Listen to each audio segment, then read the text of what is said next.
Hello everyone and welcome back to my YouTube channel CA Vaibhav Vashishtha. So students, आज हम करने वाले हैं हमारे बिजनेस स्टडीज का chapter number 2 principles of management. वही एक शॉर्ट एक सांस में केवल इस एक वीडियो में पूरे चैप्टर को समझाने और याद कराने दोनों की जिम्मेदारी मेरी। जैसा कि मैंने आपको पहले भी बताया कि आपको वीडियो को बीच बीच में रोक के नोट डाउन ना करना पड़े, तो I have given all the notes in the description. मैंने डिस्क्रिप्शन में सारे नोट्स डाल दिए हैं, तो do check out the notes. और स्टार्ट करते हैं हमारा chapter number 2 principles of management. और एक सेकंड बेटा, मुझे बस एक सेकंड देना। अरे सर, आप ये क्या पढ़ रहे हो? अरे बेटा, मेरी नई जॉब लगी है मैनेजर की। सर, मैनेजर की जॉब लगी है तो आप ये पढ़ क्या रहे हो? अरे यार, वहां पे कितने सारे डिसीजन लेने होते हैं। पता है तुमको एक मैनेजर को कितनी सारी डिसीजन मेकिंग करनी पड़ती है कि किस एम्प्लॉय को कितना रेम्यूनरेशन दे, किस हिसाब से दें, किस एम्प्लॉय को कितना काम बांटे, डिवीजन ऑफ वर्क कैसे करें। मुझे कुछ पता ही नहीं है, तो मैं ये मैनेजमेंट प्रिंसिपल्स पढ़ लेता हूँ। ये एक बुक है प्रिंसिपल्स ऑफ मैनेजमेंट की, इसको पढ़ के मैं डिसीजन मेकिंग ले पाऊंगा। तो अब आपको शायद समझ में आया होगा कि प्रिंसिपल्स ऑफ मैनेजमेंट होते क्या है। What are principles of management? They are broad and general guidelines for decision making and behaviour of managers. ये ब्रॉड और जनरल गाइडलाइंस होती है, इससे कोई भी मैनेजर इनको पढ़ के गाइडेंस ले सकता है। दे आर गाइडलाइंस किसके लिए? For decision making and behaviour of managers, कि मैनेजर्स का बिहेवियर कैसा होना चाहिए और उनकी डिसीजन मेकिंग के लिए, कि रेम्यूनरेशन कितना दें, काम को कैसे बांटे, ये सारे डिसीजन मेकिंग के लिए ये गाइडेंस होती है। They are broad and general guidelines. अब मैं आपको बेटा कैरेक्टरिस्टिक्स बता देता हूँ प्रिंसिपल्स ऑफ मैनेजमेंट के, तो आपको और क्लियर हो जाएगा कि प्रिंसिपल्स ऑफ मैनेजमेंट होते क्या है। First, they are general guidelines. बेटा, ये principles of management general guidelines होती है। ये स्ट्रिक्ट गाइडलाइन नहीं है कि बस ये जो लिख दिया, इस बुक में जो प्रिंसिपल लिख दिया वो ऐसी की ऐसी आपको फॉलो करना है। ये एक जनरल गाइडलाइंस है। मैं इसको पढ़ के अपने हिसाब से सिचुएशन में दिमाग लगा सकता हूँ कि मेरी कंपनी में ये सिचुएशन है और मैं इससे गाइडेंस ले सकता हूँ। दूसरी कंपनी में हो सकता है कोई दूसरी तरीके की सिचुएशन हो, तो they are general guidelines. Management principles are guidelines to action, but they do not provide ready-made solution for any problem. किसी कंपनी में कोई प्रॉब्लम का रेडीमेड सॉल्यूशन नहीं प्रोवाइड करते, बस वो एक गाइडेंस देते हैं कि आप इससे दिमाग लगा के अपनी कंपनी की प्रॉब्लम को दूर कर सकते हो। दूसरी चीज, यूनिवर्सल एप्लीकेशन यानी कि परवेसिव। ये मैनेजमेंट प्रिंसिपल्स का यूनिवर्सल एप्लीकेशन है। चाहे कंपनी बड़ी हो, चाहे कंपनी बहुत छोटी हो, चाहे कंपनी प्रॉफिट मेकिंग हो या नॉन प्रॉफिट मेकिंग हो, चाहे गुड्स मैन्युफैक्चरिंग इंडस्ट्री हो, चाहे सर्विस इंडस्ट्री हो, बैंक की तरह कोई सी भी इंडस्ट्री हो, कोई सी भी कंपनी हो, हर जगह मैनेजमेंट प्रिंसिपल्स लगते हैं। They have universal application. Pervasive, जो चैप्टर नंबर 1 में पॉइंट समझाया था। Principles of management are universal in nature, that means they can be applied to all types of organization irrespective of their size and nature. चाहे Google जैसी बड़ी company या कोई छोटी चाय की दुकान की तरह, हर जगह हमारे मैनेजमेंट प्रिंसिपल्स का काम होता है। They have a universal application. Next characteristic, they are flexible. बेटा, हमारे मैनेजमेंट प्रिंसिपल भी हमारे टाइगर श्रॉफ की तरह फ्लेक्सिबल होते हैं। वो हर सिचुएशन में अलग अलग तरीके से लगाए जाते हैं। एक मैनेजमेंट प्रिंसिपल है, अभी हम सारे मैनेजमेंट प्रिंसिपल भी पढ़ने वाले हैं नेक्स्ट 10 मिनट्स में। आप देखोगे अच्छा ये होते हैं कि मैनेजमेंट प्रिंसिपल। तो आपको एक एग्जांपल दे देता हूं जो 10 मिनट बाद में सस्पेंस क्लियर हो जाएगा। एक मैनेजमेंट प्रिंसिपल है डिवीजन ऑफ वर्क का। वो सपोज ऐसे कहता है कि हर काम को बराबर बराबर बांटो, पर हमारी कंपनी में कोई एम्प्लॉय ऐसा है जो नया आया है और कोई ऐसा है जो बहुत पुराने टाइम से काम कर रहा है, तो आप क्या उनमें बराबर बराबर काम बांटोगे? नहीं सर, जो बेचारा नया आया है उसको तो काम कम आता होगा, उसको हम थोड़ा कम देंगे, और जो लंबे टाइम से कर रहा है उसको एक्सपीरियंस ज्यादा है तो ज्यादा काम उसको देंगे ताकि काम अच्छे से हो पाए। बट ये तो आप चेंज कर रहे हो अपने मैनेजमेंट प्रिंसिपल्स को। हाँ सर, करना तो पड़ रहा है। Why? Because management principles are flexible.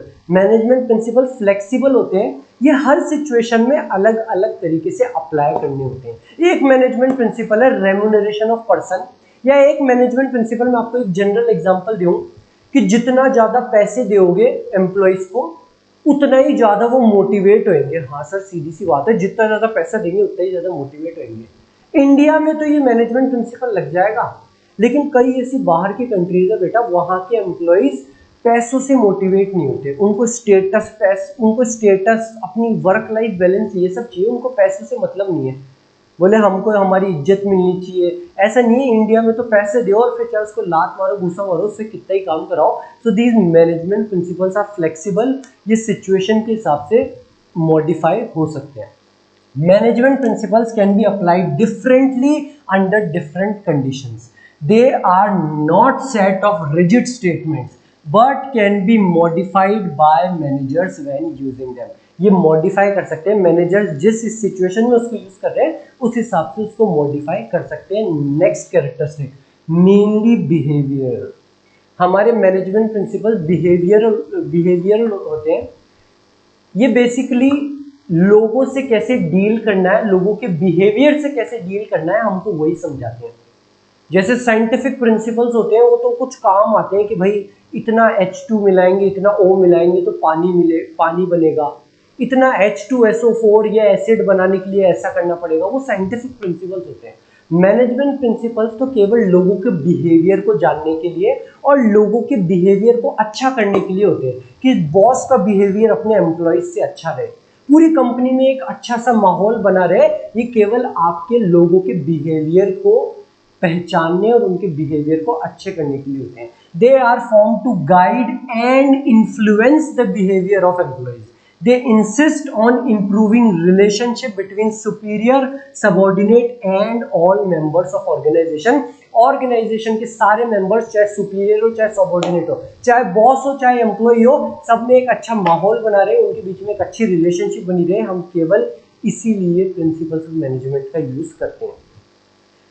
Fifth characteristic, contingent. बेटा हमारे मैनेजमेंट प्रिंसिपल्स कंटिंजेंट होते हैं, वही हमारे फ्लेक्सिबल की तरह आप समझ सकते हो। हर सिचुएशन में अलग अलग तरीके से हमारे मैनेजमेंट प्रिंसिपल्स लगते हैं। जैसे कि इंडिया में अगर आपको एम्प्लॉयज को मोटिवेट करना है तो आप उनको पैसा दो। आप बोलो कि हम तेरे को 20% का हाइक दे देंगे, हम तेरे को 1 लाख रुपए का बोनस देंगे, अगर तू अच्छा काम करेगा तो वो अच्छा काम करेगा। वेयरएज अगर आप कोई दूसरी डेवलप्ड कंट्री में जाओगे तो वहां पे आप केवल पैसों से मोटिवेट नहीं कर सकते अपने एम्प्लॉइज को। वहां पे आपको उनको रिस्पेक्ट देनी पड़ेगी, रिकॉग्निशन देनी पड़ेगी, स्टेटस देना पड़ेगा कि हम आपका स्टेटस बढ़ा देंगे, हम आपके लिए ऐसे प्रोग्राम ऑर्गेनाइज करेंगे आपको रिकॉग्निशन देने के लिए। तो ये मैनेजमेंट प्रिंसिपल्स कंटिंजेंट है। हर सिचुएशन में, हर रीजन वाइज, हर कंट्री वाइज ये चेंज होते हैं। कहीं के लोग ऐसे हैं जिनको पैसे से मोटिवेट होना होता है, कहीं के लोग ऐसे हैं जिनको स्टेटस रिकॉग्निशन से मोटिवेट होना होता है। मैनेजमेंट प्रिंसिपल्स आर कंटिंजेंट और dependent upon the situations prevailing in organization and that reason. Cause and effect relationship और बेटा formed by practice and experiment, दोनों को साथ में कवर कर देता हूं।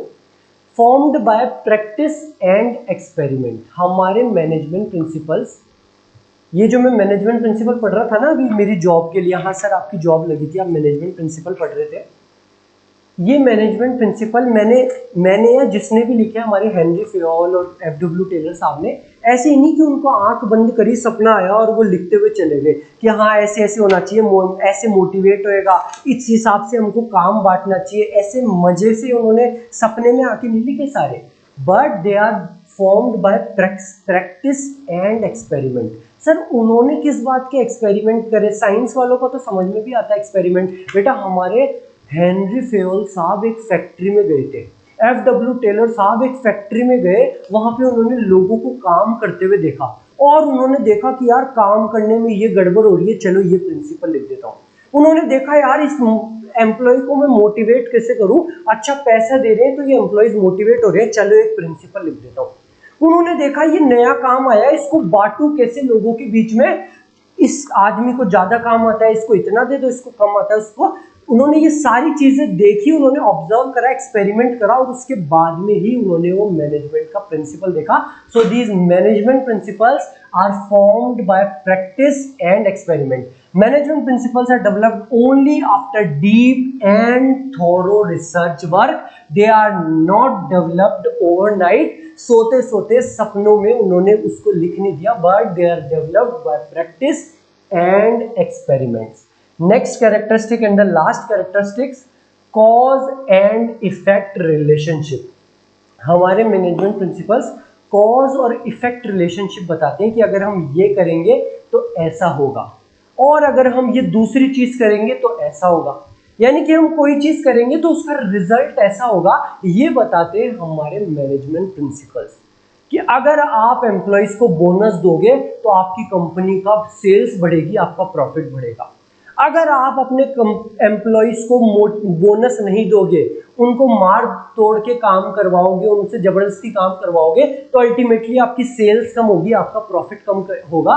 They give a cause and effect relationship कि अगर हम ऐसा ऐसा करेंगे तो ऐसा ऐसा रिजल्ट मिलेगा। Management principles are based on cause and effect. That means this principles tell us if a particular principle is applied in a situation What might be the effect, कि एक पर्टिकुलर प्रिंसिपल को अगर हम यहाँ पे लगाएंगे तो उसका रिजल्ट क्या होगा। कि हमने प्रिंसिपल ऑफ मैनेजमेंट को लगाया कि एम्प्लॉयज को मोटिवेट करने के लिए बोनस दो, तो देखो इस प्रिंसिपल को लगाने की वजह से, उनको बोनस देने की वजह से आपकी सेल्स बढ़ेगी, आपका प्रॉफिट बढ़ेगा। They give a cause and effect relationship. I hope आपको सारे कैरेक्टरिस्टिक समझ में आए होंगे, थोड़ा थोड़ा आपको समझ आया होगा कि प्रिंसिपल ऑफ मैनेजमेंट क्या है। बेटा अब हमारा नेक्स्ट टॉपिक है इंपॉर्टेंस ऑफ मैनेजमेंट प्रिंसिपल। लेकिन ये टॉपिक कराने से पहले मैं आपको मैनेजमेंट प्रिंसिपल्स बताऊंगा क्या है। एक बार आपने मैनेजमेंट प्रिंसिपल्स देख लिए सारे, तो आपको अच्छे से समझ में आ जाएगा कि अच्छा ये है क्या, तो आपको बहुत आसानी होगी ये सारी इंपॉर्टेंस समझने में। अभी आप रटने से लगोगे कि अरे यार ये क्या बता रहे हैं सर। एक बार पहले हम समझ लेते हैं कि मैनेजमेंट प्रिंसिपल्स क्या है, उसके बाद में हम ये टॉपिक 2 मिनट के अंदर कर देंगे पूरा का पूरा टॉपिक। तो सबसे पहले हम समझते हैं बेटा फेयोल्स प्रिंसिपल ऑफ मैनेजमेंट। मैं पानी पी लेता हूं, उसके बाद में हम स्टार्ट करते हैं Fayol's principle of management. Fayol's principle of management. Fayol कौन है ये फेयोल? बेटा इनका पूरा नाम है हेनरी फेयोल। क्या नाम है इनका पूरा? Henry Fayol. आपने साइंस में सुना होगा, आपके साइंस वाले दोस्त बोलते रहते होंगे Newton, Einstein, father of science Galileo वगैरह। आज आप उनको जाके बोलना कि केवल तुम्हारी नहीं, हमारे कॉमर्स में भी हमारे पास है हेनरी फेयोल। कौन है ये Henri Fayol? He was famous as the father of management studies and thoughts. What was he famous for? क्या नाम से बुलाया जाता था इनको? Father of management studies and thoughts. He was born on 1841 और बेटा इनका देहांत हुआ 1925 में। लगभग 84, आप एक बार चेक कर लेना, लगभग 84 साल का इनका जीवन था। कब हुए था इनका जन्म? 1841। अरे सर बार बार क्यों बोले जा रहे हो 1841? ठीक है हमने सुन लिया। बेटा मैं बार बार इसलिए बोल रहा हूँ क्योंकि ये क्वेश्चन आपके 1 मार्क्स में भी आ सकता है कि when was Henry Fayol born. तो आपके नोट्स में भी दे दिया है, बार बार पढ़ोगे तो आपको भी ध्यान रहेगा that Henry Fayol was born on 1841 और लगभग 84 साल का इनका जीवन था। 1925 में इनका हो गया देहांत। सो हमारे हेनरी फेयोल साहब फेमस थे as the father of management studies and thoughts, और ये इस नाम से इसलिए फेमस थे because he made clear distinction between technical and managerial skills. Plus यही वो बंदा था बेटा जिन्होंने फंक्शंस ऑफ मैनेजमेंट को आइडेंटिफाई करा कि मैनेजमेंट के ये 5 फंक्शन होते हैं। पहला प्लानिंग, फिर ऑर्गेनाइजिंग, स्टाफिंग, डायरेक्टिंग, कंट्रोलिंग। ये आपके चैप्टर्स के नाम। जो लास्ट चैप्टर में हम फंक्शंस ऑफ मैनेजमेंट भी समझ के आए, बेटा ये हेनरी फेयोल साहब ही थे जिन्होंने आइडेंटिफाई करा था कि मैनेजमेंट के ये 5 फंक्शंस होते हैं। कमेंट करके बताना मैनेजमेंट का छठा फंक्शन क्या है। एसेंस ऑफ मैनेजमेंट कमेंट करके जरूर बताना। इन 2 चीज के अलावा he also developed 14 principles of management. बेटा इन्होंने 14 प्रिंसिपल ऑफ मैनेजमेंट दिए। और क्या थे वो 14 प्रिंसिपल ऑफ मैनेजमेंट? तो आओ स्टार्ट करते हैं। हर एक प्रिंसिपल को मैं आपको समझाऊंगा, याद कराऊंगा, और मैं जो भी एग्जांपल्स दूंगा वो सारे एग्जांपल से बेटा आपकी केस स्टडीज भी बन सकती है। तो सारे एग्जांपल्स अच्छे से सुनते हुए चलना, आपको याद तो होंगी, प्लस आपको अगर केस स्टडी आ गई तो आपको पता लग जाएगा कि इसमें ये वाले प्रिंसिपल ऑफ मैनेजमेंट की बात हो रही है। हमारे सर ने हमको वैसा ही एग्जाम्पल समझाया था। पहला principal of management, division of work. हमारे हेनरी फेयोल साहब ने बोला कि आपकी कंपनी में, आपके ऑर्गेनाइजेशन में जितना भी काम है पहले तो उसको छोटा छोटा डिवाइड कर लो और एक बंदे को सारे काम देने के बजाय उस काम को बांट दो। उस काम को एक बंदे को देने के बजाय काम को बांट दो और अलग अलग लोगों को दो, उनकी क्वालिफिकेशन, उनकी स्किल्स और उनके एक्सपीरियंस के ऊपर। एग्जाम्पल सुनना, आप लोगों की कंपनी है बेटा कार रिपेयर की, हाँ ठीक है सर, कार रिपेयर वगैरह करते हैं हम, गैराज में कार आती है, उनको धोने करने का काम, ये सारा धुलाई वुलाई कार रिपेयर का आपका काम है। अब आपके पास में एक महीने में 100 कार्स का ऑर्डर आया, आपके पास में 3 एम्प्लॉई है, ठीक है सर मेरे पास में 3 एम्प्लॉई है, एक तो है राम जो बहुत ज्यादा काम करता है, एक शाम में बेटा जो कम काम करता है, और एक है बेटा राजू जो कुछ काम धाम ही नहीं करता, घूमने उमने चले गया। अब आप आए और आपने बोल दिया कि है ना ये 100 कार्स का ऑर्डर है, एक महीने में करना है, ये करके ये कर लेना, और आप खुद भी चले गए, जो कंपनी का मालिक है आप लोग, आप भी चले गए। अब बेटा राम बेचारा लगा पड़ा है, काम करे जा रहा है, शाम थोड़ा बहुत काम करता है और भाग जाता है, और राजू तो छुट्टियों पे चले गया, अपनी बीवी के साथ मलेशिया घूमने चले गया। अब आप एक महीने बाद में आए तो 100 कार्स में केवल 80 कार का ही काम हो पाया। आप डांटने लग गए तीनों को, राम को भी डांट रहे हो, सबको डांट रहे हो, ये तुमने 100 कार्स नहीं कर पाए, जबकि राम 80 कार करा। 80 में से लगभग 75-70 कार राम ने करी।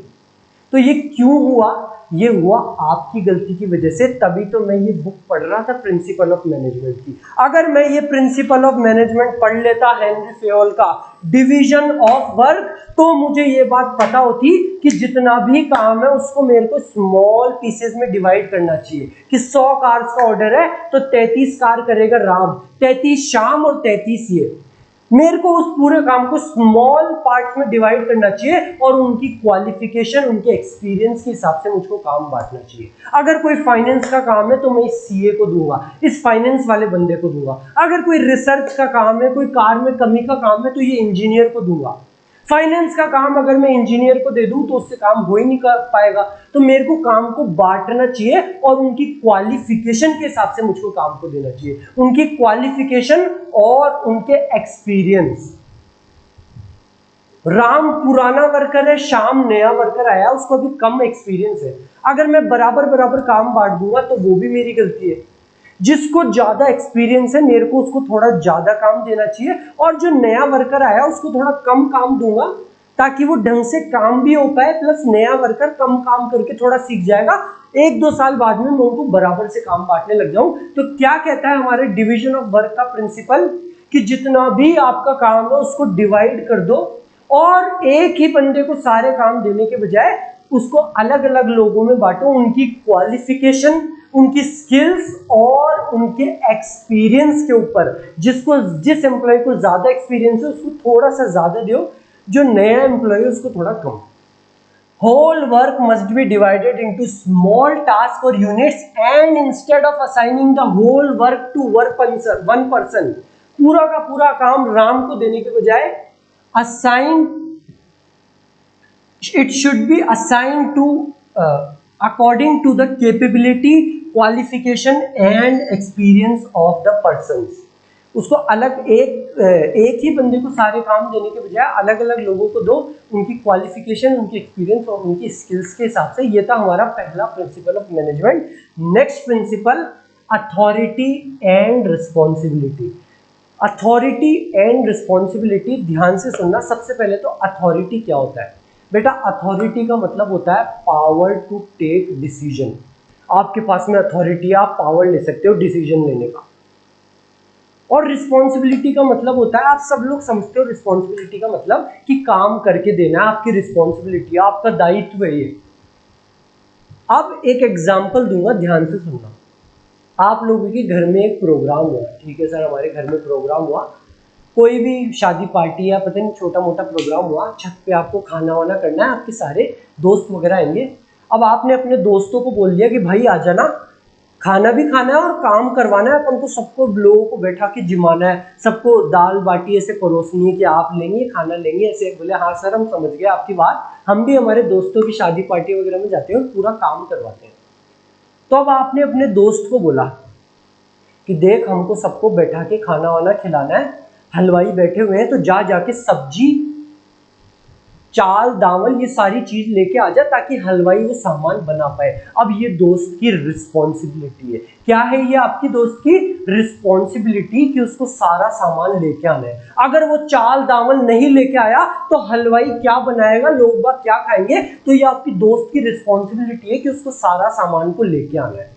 ये क्या है आपके दोस्त की responsibility. Responsibility means obligation to complete the job assigned on time. आपके दोस्त को 4 बजे से पहले पहले सारे दाल चावल लेके आके उस हलवाई को देने पड़ेंगे, ये उसकी रिस्पॉन्सिबिलिटी है। अब आपने अपने दोस्त को रिस्पॉन्सिबिलिटी तो दे दी, लेकिन आपने उसको पैसे ही नहीं दिए चावल दावल खरीदने के लिए। ना ही आपने उसको बोला कि तू खुद से पैसे खर्च कर ले, चावल में 1000 रुपए खर्च कर लेना, दाल में 2000 खर्च कर लेना। ये होती है बेटा अथॉरिटी।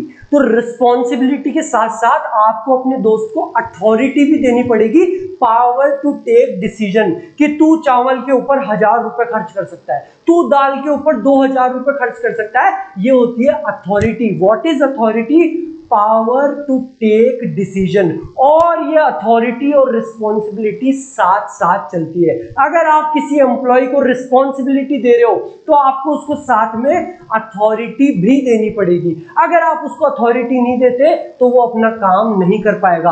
आपने अपने दोस्त को रिस्पॉन्सिबिलिटी तो दे दी कि जाके दाल चावल लेके आ, हलवाई को दे, वो खाना बनाएगा, लेकिन आपने उसको अथॉरिटी नहीं दी पैसा खर्च करने की, तो वो अपनी रिस्पॉन्सिबिलिटी दाल चावल खरीदने को पूरा कैसे करेगा। There must be balance between authority and responsibility. Excess of authority without matching responsibility may bring negative results, and excess of responsibility without matching authority will not allow the worker to complete his job on time. Excess of responsibility, दाल चावल लेके आ, और without matching authority, authority दी नहीं पैसे खर्च करने की, तो उससे वो अपना काम नहीं कर सकता। या आपने उसको बोला तू दाल लेके आ, दाल आती है 1000 रुपए की और आपने उसको दे दिए 5000 रुपए। अब वो 1000 रुपए की दाल खरीदने के लिए 5000 रुपए तक का खर्चे करने की अथॉरिटी दे दी, वो भी गलत है। वो 4000 रुपए उड़ा देगा किसी चीज में, पता नहीं कहां पे उड़ा के आ जाएगा, कुछ भी कर सकता है वो 4000 रुपए का आपका दोस्त या कोई भी आपका एम्प्लॉय। तो अथॉरिटी और रिस्पॉन्सिबिलिटी दोनों के बीच में बैलेंस होना चाहिए। जितनी आप उसको रिस्पॉन्सिबिलिटी दे रहे हो, जो काम उसको करना है, जो उसकी रिस्पॉन्सिबिलिटी है, उतनी ही आपको उसको अथॉरिटी भी देनी है, ना तो उससे कम ना उससे ज्यादा। There must be a balance between authority and responsibility. I hope आपको एग्जाम्पल समझ में आया होगा और आपको ये बात समझ में आई होगी कि अथॉरिटी और रिस्पॉन्सिबिलिटी दोनों के बीच में क्या होना चाहिए, बैलेंस होना चाहिए। रिस्पॉन्सिबिलिटी जितनी दी है उतनी ही उसको अथॉरिटी देनी है, ना तो उससे ज्यादा ना उससे कम। अगर आप उसको ज्यादा अथॉरिटी दे दोगे तो नेगेटिव रिजल्ट्स होंगे, वो 4000 रुपए उड़ा के आ जाएगा एम्प्लॉय। अगर आप उसको कम अथॉरिटी दोगे तो वो अपना काम ही कंप्लीट नहीं कर पाएगा। So there must be a balance between authority and responsibility. Next principle, discipline. Henri Fayol ने ये देखा और उसने ये प्रिंसिपल लिख दिया कि एक ऑर्गेनाइजेशन में डिसिप्लिन होना चाहिए। ऐसे नहीं कि कोई एम्प्लॉय आया और खड़े होकर सिगरेट पी रहा है बॉस के सामने। कोई बॉस आया और वो अपने कंपनी के मालिक के सामने यूं टेबल पे पैर रख के बैठा है कि हम जहां पे खड़े हो जाए लाइन वहीं से चालू होती है। कोई टेबल पे पैर रख रखा है, कोई क्या कर रहा है, कोई कुछ भी करे जा रहा है। There must be a discipline in the organization. केवल लोअर लेवल पे ही नहीं, टॉप लेवल पे भी, टॉप से लेके लोअर तक हर एम्प्लॉय, हर स्टेक होल्डर डिसिप्लिन में होना चाहिए हमारे ऑर्गेनाइजेशन में। Fayol insists that discipline is required at superior as well as subordinate level. बड़े से लेके छोटे से छोटे तक हर कोई डिसिप्लिन में होना चाहिए। Disciplinary rules shall be applicable only shall not be applicable only on subordinates, but discipline requires good superior at every level, clear and fair agreement। बेटा बहुत ही इजी सा पॉइंट था कि डिसिप्लिन होना चाहिए। आपको एग्जाम में लिख के आना है अंदर भी कि डिसिप्लिन होना चाहिए, और केवल लोअर लेवल पे नहीं, सुपीरियर से लेके सबऑर्डिनेट सब में डिसिप्लिन होना चाहिए। केवल ये बात कहता है ये principle. Next principle, unity of command. ये प्रिंसिपल ध्यान से समझना, ये थोड़ा इंटरेस्टिंग है और काफी इंटरेस्टिंग प्रिंसिपल है। हम वही एग्जांपल यूज करने वाले हैं, कौन सा, जो मैंने आपको दिया आपके अथॉरिटी एंड रिस्पॉन्सिबिलिटी में। आपके घर में प्रोग्राम था, सबको बैठा के खाना वाना खिलाना था, आपके सारे रिश्तेदार वगैरह आ रहे थे, आपने अपने दोस्त को बोला था कि भाई दाल चावल लेके आ जाना। हाँ सर हमको याद है, वो दाल चावल लाना थी उसकी रिस्पॉन्सिबिलिटी, और हमने उसको बोला था कि इसके लिए ये 1000 रुपये खर्च कर देना, वो थी उसकी अथॉरिटी। अब जब प्रोग्राम चालू हुआ, आपके ताऊ चाचा आपकी सारी बुआ वगैरह बैठ के खाना वाना खा रही है, तो आपके ताऊ जी ने बोला कि जाके चूरमा लेके आ। आपके पापा बोले अरे क्या कर रहे हैं, दाल लेके आ, बुआ को दाल खिलानी है। और आप कह रहे हो कि नींबू लेके आ या पानी लेके आ, सबको पानी दे। तो आपका दोस्त कंफ्यूज हो जाएगा कि यार ताऊ जी कह रहे हैं चूरमा ला, पापा कह रहे हैं दाल लेके आ, और मेरा दोस्त कह रहा है पानी लेके आ। So there must be a unity of command. एक एम्प्लॉय को केवल एक बॉस से ही ऑर्डर मिलनी चाहिए। अगर उसको 2 बॉस से ऑर्डर मिलेंगे तो वो कंफ्यूज हो जाएगा कि किस बॉस का ऑर्डर मानूं, इस बॉस का या उस बॉस का। एक एम्प्लॉय को केवल एक बॉस से ही ऑर्डर मिलनी चाहिए। जैसे कि आपके दोस्त को केवल आपके ताऊ जी से ही ऑर्डर मिलना चाहिए था। अगर हर कोई उसको अलग अलग बात कहेगा तो वो कंफ्यूज हो जाएगा कि किसकी बात मानूं। According to this principle, an employee should receive orders from one boss superior. केवल और केवल एक बॉस से ही उसको ऑर्डर मिलनी चाहिए, and should be accountable to one superior only, और वो अकाउंटेबल भी केवल एक सुपीरियर को ही होना चाहिए। आपका दोस्त केवल आपको ही अकाउंटेबल होना चाहिए। ये ले भाई दाल, ये है 622 रुपए की, ये ले भाई चावल, ये है 500 रुपए की। केवल और केवल एक सुपीरियर को ही वो अकाउंटेबल होना चाहिए, और उसको जो डायरेक्शन है, जो इंस्ट्रक्शन है, वो भी केवल एक सुपीरियर, एक बॉस से ही मिलनी चाहिए। Because if he is receiving orders from more than one boss, then he will get confused and will not be able to understand that whose orders will be executed first. वो confuse हो जाएगा कि भाई किसका काम पहले करूं, चूरमा पहले लाऊं या पानी या दाल, किसकी बात मानूं। Next, unity of direction. बेटा बहुत ही इजी सा प्रिंसिपल है। हेनरी फेयल कहा कि यूनिटी ऑफ डायरेक्शन होनी चाहिए। जो हमारे कंपनी का मेन गोल है, हमारी कंपनी का मेन गोल क्या था, जो मैंने आपको लास्ट क्लास में समझाया था, 5000 कार्स को बनाने का। हमारी कंपनी का मेन उद्देश्य है 5000 कार्स को बनाने का, और हर एम्प्लॉय का ध्यान, उसके एफर्ट्स केवल उस गोल की तरफ ही होनी चाहिए। There should be a unity of direction. हर एक एम्प्लॉय एक डायरेक्शन में जाए। 5000 कार्स को बनाना है, 5000 कार्स को बनाना है। There should be a unity of direction. According to this principle, one unit means one plan. That is the efforts of all the members and employee. जितने भी एम्प्लॉय और मेंबर है must be directed towards one direction, that is the achievement of common goal. सारे के सारे employees को एक direction में जाना है, 5000 कार्स को बनाना है, 5000 कार्स को बनाना है। There should be a unity of direction. एक ही डायरेक्शन क्या है? Achievement of common organization goal. क्या है direction? Achievement of common organization goal, 5000 cars को बनाने का। बहुत इजी सा प्रिंसिपल था। Next, subordination of individual interest to general interest. General interest का मतलब होता है वही हमारा कॉमन ऑर्गेनाइजेशनल गोल, 5000 कार्स को बनाने का। क्या है जनरल इंटरेस्ट? 5000 कार्स को बनाने का हमारा ऑर्गेनाइजेशनल गोल। और इंडिविजुअल इंटरेस्ट होता है हर अपने एम्प्लॉय का अलग अलग इंटरेस्ट। कोई एम्प्लॉय चाहता है यार मेरे को बोनस चाहिए, कोई एम्प्लॉय चाहता है मैं मेरी बेटी को, बच्चे को अच्छी सी स्कूल में पढ़ाऊं, उसके लिए मैं सैलरी काम करे जा रहा हूँ। हर एम्प्लॉय का इंडिविजुअल इंटरेस्ट होता है, लेकिन हमारा जनरल इंटरेस्ट है 5000 कार्स को बनाने का। हेनरी फेयल ये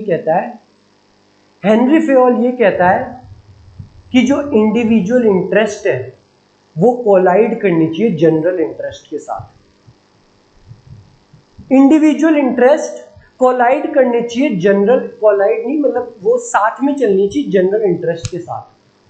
अगर वो उनके साथ नहीं चल पा रहे तो इंडिविजुअल इंटरेस्ट को सैक्रिफाइस करना पड़ेगा और जनरल इंटरेस्ट ही प्रिवेल करेगा। जनरल इंटरेस्ट ही सर्वोपरि है कि 5000 कार्स को बनाना है। अगर किसी एम्प्लॉय का इंडिविजुअल इंटरेस्ट है कि उसको ज्यादा से ज्यादा बोनस चाहिए और उसका ये इंडिविजुअल इंटरेस्ट हमारे जनरल इंटरेस्ट के साथ में है कि अगर इसका इंटरेस्ट है, इंडिविजुअल इंटरेस्ट ज्यादा से ज्यादा बोनस का, अगर ये ज्यादा से ज्यादा बोनस लेना चाहता है तो इसको ज्यादा से ज्यादा कार्स बनानी पड़ेगी और हमारी सेल्स बढ़ेगी। अगर उसका इंडिविजुअल इंटरेस्ट साथ में जा रहा है हमारे जनरल इंटरेस्ट के तो ठीक है, अगर वो कोलाइड कर रहा है तो उसको अपने इंडिविजुअल इंटरेस्ट को सेक्रीफाइस करना होगा हमारे जनरल इंटरेस्ट की तरफ 5000 कार्स को बनाने के। Interest of organization must supersede the interest of individual और employees. If objective of individuals are in the same direction of organization, जो उसका इंडिविजुअल इंटरेस्ट है ज्यादा बोनस कमाने का, अगर वो हमारे जनरल इंटरेस्ट के साथ में है, then there is no problem. But if objective of both the groups are in different direction, general interest के खिलाफ जा रहा है किसी का इंडिविजुअल इंटरेस्ट, तो उसके इंडिविजुअल इंटरेस्ट को उसको सेक्रीफाइस करना पड़ेगा। अगर वो अपने इंडिविजुअल इंटरेस्ट को सेक्रीफाइस नहीं करता तो लात मार के बाहर निकालो ऐसे एम्प्लॉय को। Then manager must try to reconcile individual interest with organisational goal, and if it is not possible then individual goal must be sacrificed for achieving organisational goal. अगर वो चीज पॉसिबल नहीं है, उनके दोनों के डायरेक्शन अलग है, तो इंडिविजुअल गोल को सेक्रीफाइस करना होगा हमारे ऑर्गेनाइजेशनल गोल की तरफ। आई होप आपको ये पॉइंट समझ आया होगा। इस पॉइंट से भी केस स्टडी बन सकती है कि ऑर्गेनाइजेशनल गोल ये है, एक एम्प्लॉय का इंडिविजुअल इंटरेस्ट तो इसके साथ में जा रहा है, एक का अलग जा रहा है, बताओ क्या करें। बोले जिसका साथ में जा रहा है कोई दिक्कत नहीं है, जिसका अलग जा रहा है तो मैनेजर को ट्राई करना चाहिए कि वो उसी के डायरेक्शन में जाए हमारे जनरल इंटरेस्ट के, उसका इंडिविजुअल इंटरेस्ट। अगर उसका इंडिविजुअल इंटरेस्ट हमारे जनरल इंटरेस्ट 5000 कार्स को बनाने के साथ में नहीं जा रहा, उसको ट्राई करना चाहिए साथ में जाए मैनेजर को। अगर वो नहीं जा रहा तो उसके इंडिविजुअल इंटरेस्ट को सेक्रीफाइस करना होगा हमारे कॉमन ऑर्गेनाइजेशनल गोल 5000 कार्स को बनाने की तरफ। Next, remuneration of persons. Henry Fayol ने ये बोला कि आप अपनी जनरल इंटरेस्ट को रखो, वो सब अच्छी बात है, लेकिन आपके जो एम्प्लॉयज हैं, अगर आप अपने एम्प्लॉयज को खुश रखोगे तो आपका बिजनेस अच्छा चलेगा। और एम्प्लॉय खुश कैसे होते हैं? अगर उनको फेयर रेम्यूनरेशन मिलेगा, यानी कि रेम्यूनरेशन मतलब सैलरी, बोनस वगैरह। आपके एम्प्लॉयज को फेयर रेम्यूनरेशन मिलना चाहिए, बराबर से अच्छी सैलरी मिलनी चाहिए। और ये फेयर रेम्यूनरेशन क्या होता है? सर किसी के लिए 20,000 हो सकता है, किसी के लिए 30,000। तो फेयर रेम्यूनरेशन डिटरमाइन करने के लिए 3 चीज होती है। क्या 3 चीज? पहला, financial capacity of the company, आपकी कंपनी की औकात क्या है। दूसरा, by keeping in mind the minimum wage act of government. बेटा हर एक गवर्नमेंट का अलग अलग मिनिमम वेज एक्ट होता है कि भाई अगर कोई वर्कर आपके यहाँ काम कर रहा है तो उसको मिनिमम 10,000 रुपए की सैलरी तो देनी ही होगी, उसको मिनिमम हर दिन के 500 रुपए की दिहाड़ी तो देनी ही होगी। आपने सुना होगा कई कंट्रीज में कि बाहर की कंट्रीज में छोटा काम करने वाले भी बहुत कमाते हैं, एक बार्बर भी वहां पे बहुत कमाता है, ट्रक चलाने वाले भी बहुत कमाते हैं। वो क्यों है? Because of the minimum wage act. उन कंट्रीज में, कनाडा, यूरोप की कई कंट्रीज में जो वर्कर्स है उसमें मिनिमम वेज एक्ट काफी ज्यादा है हमारे इंडिया के बजाय। यहाँ पे एक वर्कर का थोड़ा बुरा हाल होता है कंपेयर टू अदर कंट्रीज। बाहर की कंट्रीज में अगर आपके घर में कोई पोंछा लगाने बाई भी आ रही है ना, वो भी काफी अच्छा पैसा कमाती है because of the minimum wage act. वहां की गवर्नमेंट ने मिनिमम वेज काफी हाई कर रखा है ताकि वहां की लाइफस्टाइल अच्छी रहे। तो आपको कैसे डिटरमाइन करना है फेयर रेम्यूनरेशन? पहला तो financial capacity of the company की औकात क्या है, फाइनेंशियल कैपेसिटी क्या है, उसके पास पैसे है कि नहीं। दूसरा, minimum wage act of government का मिनिमम वेज एक्ट क्या कहता है। तीसरा, wages and salary paid by the competitor, हमारा कॉम्पिटिटर क्या वेज और सैलरी दे रहा है। आपने बेटा कैफे का बिजनेस चालू करा, आपके पास में एक हलवाई, क्या बोलते हैं उसको, शेफ है, हलवाई ज्यादा हो गया, आपके पास में एक शेफ है, आप उस शेफ को 20,000 रुपए दे रहे हो और आप उसको बोल रहे हो कि मैं तेरे को 20,000 रुपए दे रहा हूँ क्योंकि जो मिनिमम वेज एक्ट है वो 18,000 रुपए का है, मैं तो तेरे को 2,000 रुपए ज्यादा दे रहा हूँ। वही आपके पास में जो कैफे है वो अपने शेफ को 40,000 रुपए देता है, वही सेम लेवल के शेफ को 40,000 रुपए दे रहा है, तो आपको भी अपने शेफ को 40,000 रुपए देने चाहिए। आपकी कंपनी का प्रॉफिट तो है 1 करोड़ का और आप अपने शेफ को केवल 20,000 रुपए दे रहे हो, तो आपको अपनी फाइनेंशियल कैपेसिटी देखनी चाहिए और आपकी शेफ की सैलरी बढ़ानी चाहिए। तो कैसे डिटरमाइन करेंगे हम फेयर रेम्यूनरेशन? आपको क्या लिखना है बेटा एग्जाम में? आपको ये लिखना है कि एम्प्लॉइज को फेयर रेम्यूनरेशन मिलना चाहिए, they should be paid Fairlie. और फेयर रेम्यूनरेशन को कैसे डिसाइड करेंगे? 3 चीजों से। पहली, financial capacity of the company, company की औकात क्या है। दूसरी, minimum wage act of the government, government क्या कहती है कि मिनिमम वेज एक्ट क्या है, कि हर वर्कर को 18,000 रुपए महीने की तो मिलने ही चाहिए।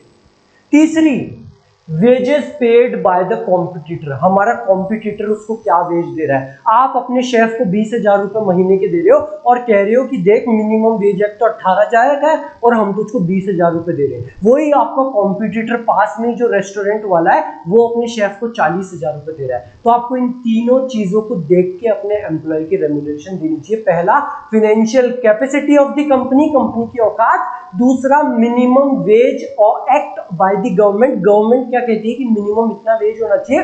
तीसरा, wages and salary paid by the competitor. Next principle, centralization and decentralization. बेटा इसको समझते हैं। वैसे तो मैं ये चैप्टर है ना बेटा हमेशा लास्ट में कराता हूँ, बट सिंस मैं आपको पहले करा रहा हूँ, आपके उसमें भी आएगा, तो थोड़ा सा मैं आपको डिटेल में समझाता हूँ पहले इसको कि सेंट्रलाइजेशन और डिसेंट्रलाइजेशन क्या होता है। अगर हम चैप्टर नंबर 5 पहले ही पढ़ लेते तो आपको ये बहुत आसानी से समझ में आ जाता। तो बेटा हम पहले भी पढ़ के आए हैं हमारे चैप्टर नंबर 1 में कि हमारा ऑर्गेनाइजेशन कुछ इस तरीके का होता है, टॉप लेवल मैनेजमेंट, फिर मिडिल लेवल मैनेजमेंट, और फिर आता है हमारा लोअर लेवल मैनेजमेंट। इधर टॉप लेवल मैनेजमेंट में सीईओ वगैरह, हाँ सर हमको ध्यान है, सुंदर पिचाई और हमारे मुकेश अंबानी वगैरह, बोर्ड ऑफ डायरेक्टर के मेंबर वगैरह, ये सब आते हैं। मिडिल लेवल मैनेजमेंट में आते हैं सर हमारे सेल्स डिपार्टमेंट का हेड, सेल्स डिपार्टमेंट का हेड, परचेज डिपार्टमेंट का हेड, प्रोडक्शन डिपार्टमेंट का हेड, ये सब। और लोअर लेवल मैनेजमेंट में जो वर्कर्स के साथ में डायरेक्ट इंटरेक्ट करते हैं, हमारे सुपरवाइजर वगैरह, ये सब आते हैं हमारे लोअर लेवल मैनेजमेंट में। सेंट्रलाइजेशन का मतलब होता है सारी की सारी अथॉरिटी। सर अथॉरिटी का मतलब अभी थोड़ी देर पहले ही आपको बताया था। हाँ sir, authority means power to take decision. जैसे हमने हमारे दोस्त को दिया था कि तू 5,000 रुपए तक की सब्जी खरीद सकता है, क्या था बेटा वो? Authority, power to take decision. उसके पास में डिसीजन लेने की पावर थी कि मैं 5,000 रुपए तक की सब्जी खरीद सकता हूँ, 5,000 रुपए तक के चावल सब खरीद सकता हूँ। अथॉरिटी का मतलब होता है पावर टू टेक डिसीजन। तो अगर सारी की सारी authority in top level management के पास हो तो उसे हम कहते हैं सेंट्रलाइजेशन। अगर सारी की सारी अथॉरिटी टॉप लेवल मैनेजमेंट के पास ही है तो उसे हम कहते हैं सेंट्रलाइजेशन। वेयर एज अगर authority power to take decision को हम बांट दे कि कुछ इनकी कुछ लोअर लेवल की, उसे हम कहते हैं डिसेंट्रलाइजेशन। क्या कहते हैं बेटा हम उसको? डिसेंट्रलाइजेशन। अगर सारी की सारी डिसीजन लेने की अथॉरिटी पावर केवल टॉप लेवल मैनेजमेंट के पास है तो वो तो होता है सेंट्रलाइजेशन। सेंट्रलाइजेशन कर दिया, सारी की सारी अथॉरिटी टॉप के पास नहीं है। वेयरएज अगर कुछ डिसीजन टॉप ले सकता है, middle level management, sales department का हेड अपने डिपार्टमेंट के सारे डिसीजन ले सकता है, परचेज डिपार्टमेंट का हेड अपने डिपार्टमेंट के सारे डिसीजन ले सकता है, सुपरवाइजर अपनी फैक्ट्री के सारे डिसीजन ले सकता है। अगर हम कुछ इस तरीके का अथॉरिटी चेन बना दे तो उसे हम कहते हैं डिसेंट्रलाइजेशन। अब हमारे हेनरी फेयोल साहब ने कहा पूरा का पूरा सेंट्रलाइजेशन भी खराब है और पूरा का पूरा डिसेंट्रलाइजेशन भी खराब है। There should be a balance between centralization and decentralization. Centralization और डिसेंट्रलाइजेशन के बीच में क्या होना चाहिए? बैलेंस। कुछ डिसीजंस ऐसे होने चाहिए जो केवल टॉप मैनेजमेंट ले पाए, जो बड़े बड़े डिसीजन है, कंपनी खरीदनी है, कंपनी बेचनी है, इस कंपनी को एक्वायर कर लेते हैं, वो सारे बड़े डिसीजन टॉप लेवल पे छोड़ दो। और जो छोटे मोटे डिसीजन है, जैसे सेल्स डिपार्टमेंट वाले को सेल्स बढ़ाने का डिसीजन, किस परचेज डिपार्टमेंट वाले को कहां से रॉ मटेरियल परचेज करना है इसका डिसीजन, चाय, फैक्ट्री में चाय वर्कर्स को पीनी है, इस चीज का डिसीजन। ये छोटे मोटे डिसीजन तो डिसेंट्रलाइज कर दो कि अपनी फैक्ट्री के चाय कहां से खरीद के लानी है वर्कर्स के लिए, वो ये सुपरवाइजर डिटरमाइन करेगा। अपनी परचेज डिपार्टमेंट हेड डिटरमाइन करेगा कि अपने डिपार्टमेंट के लिए उसको कहां से रॉ मटेरियल खरीद के लाना है।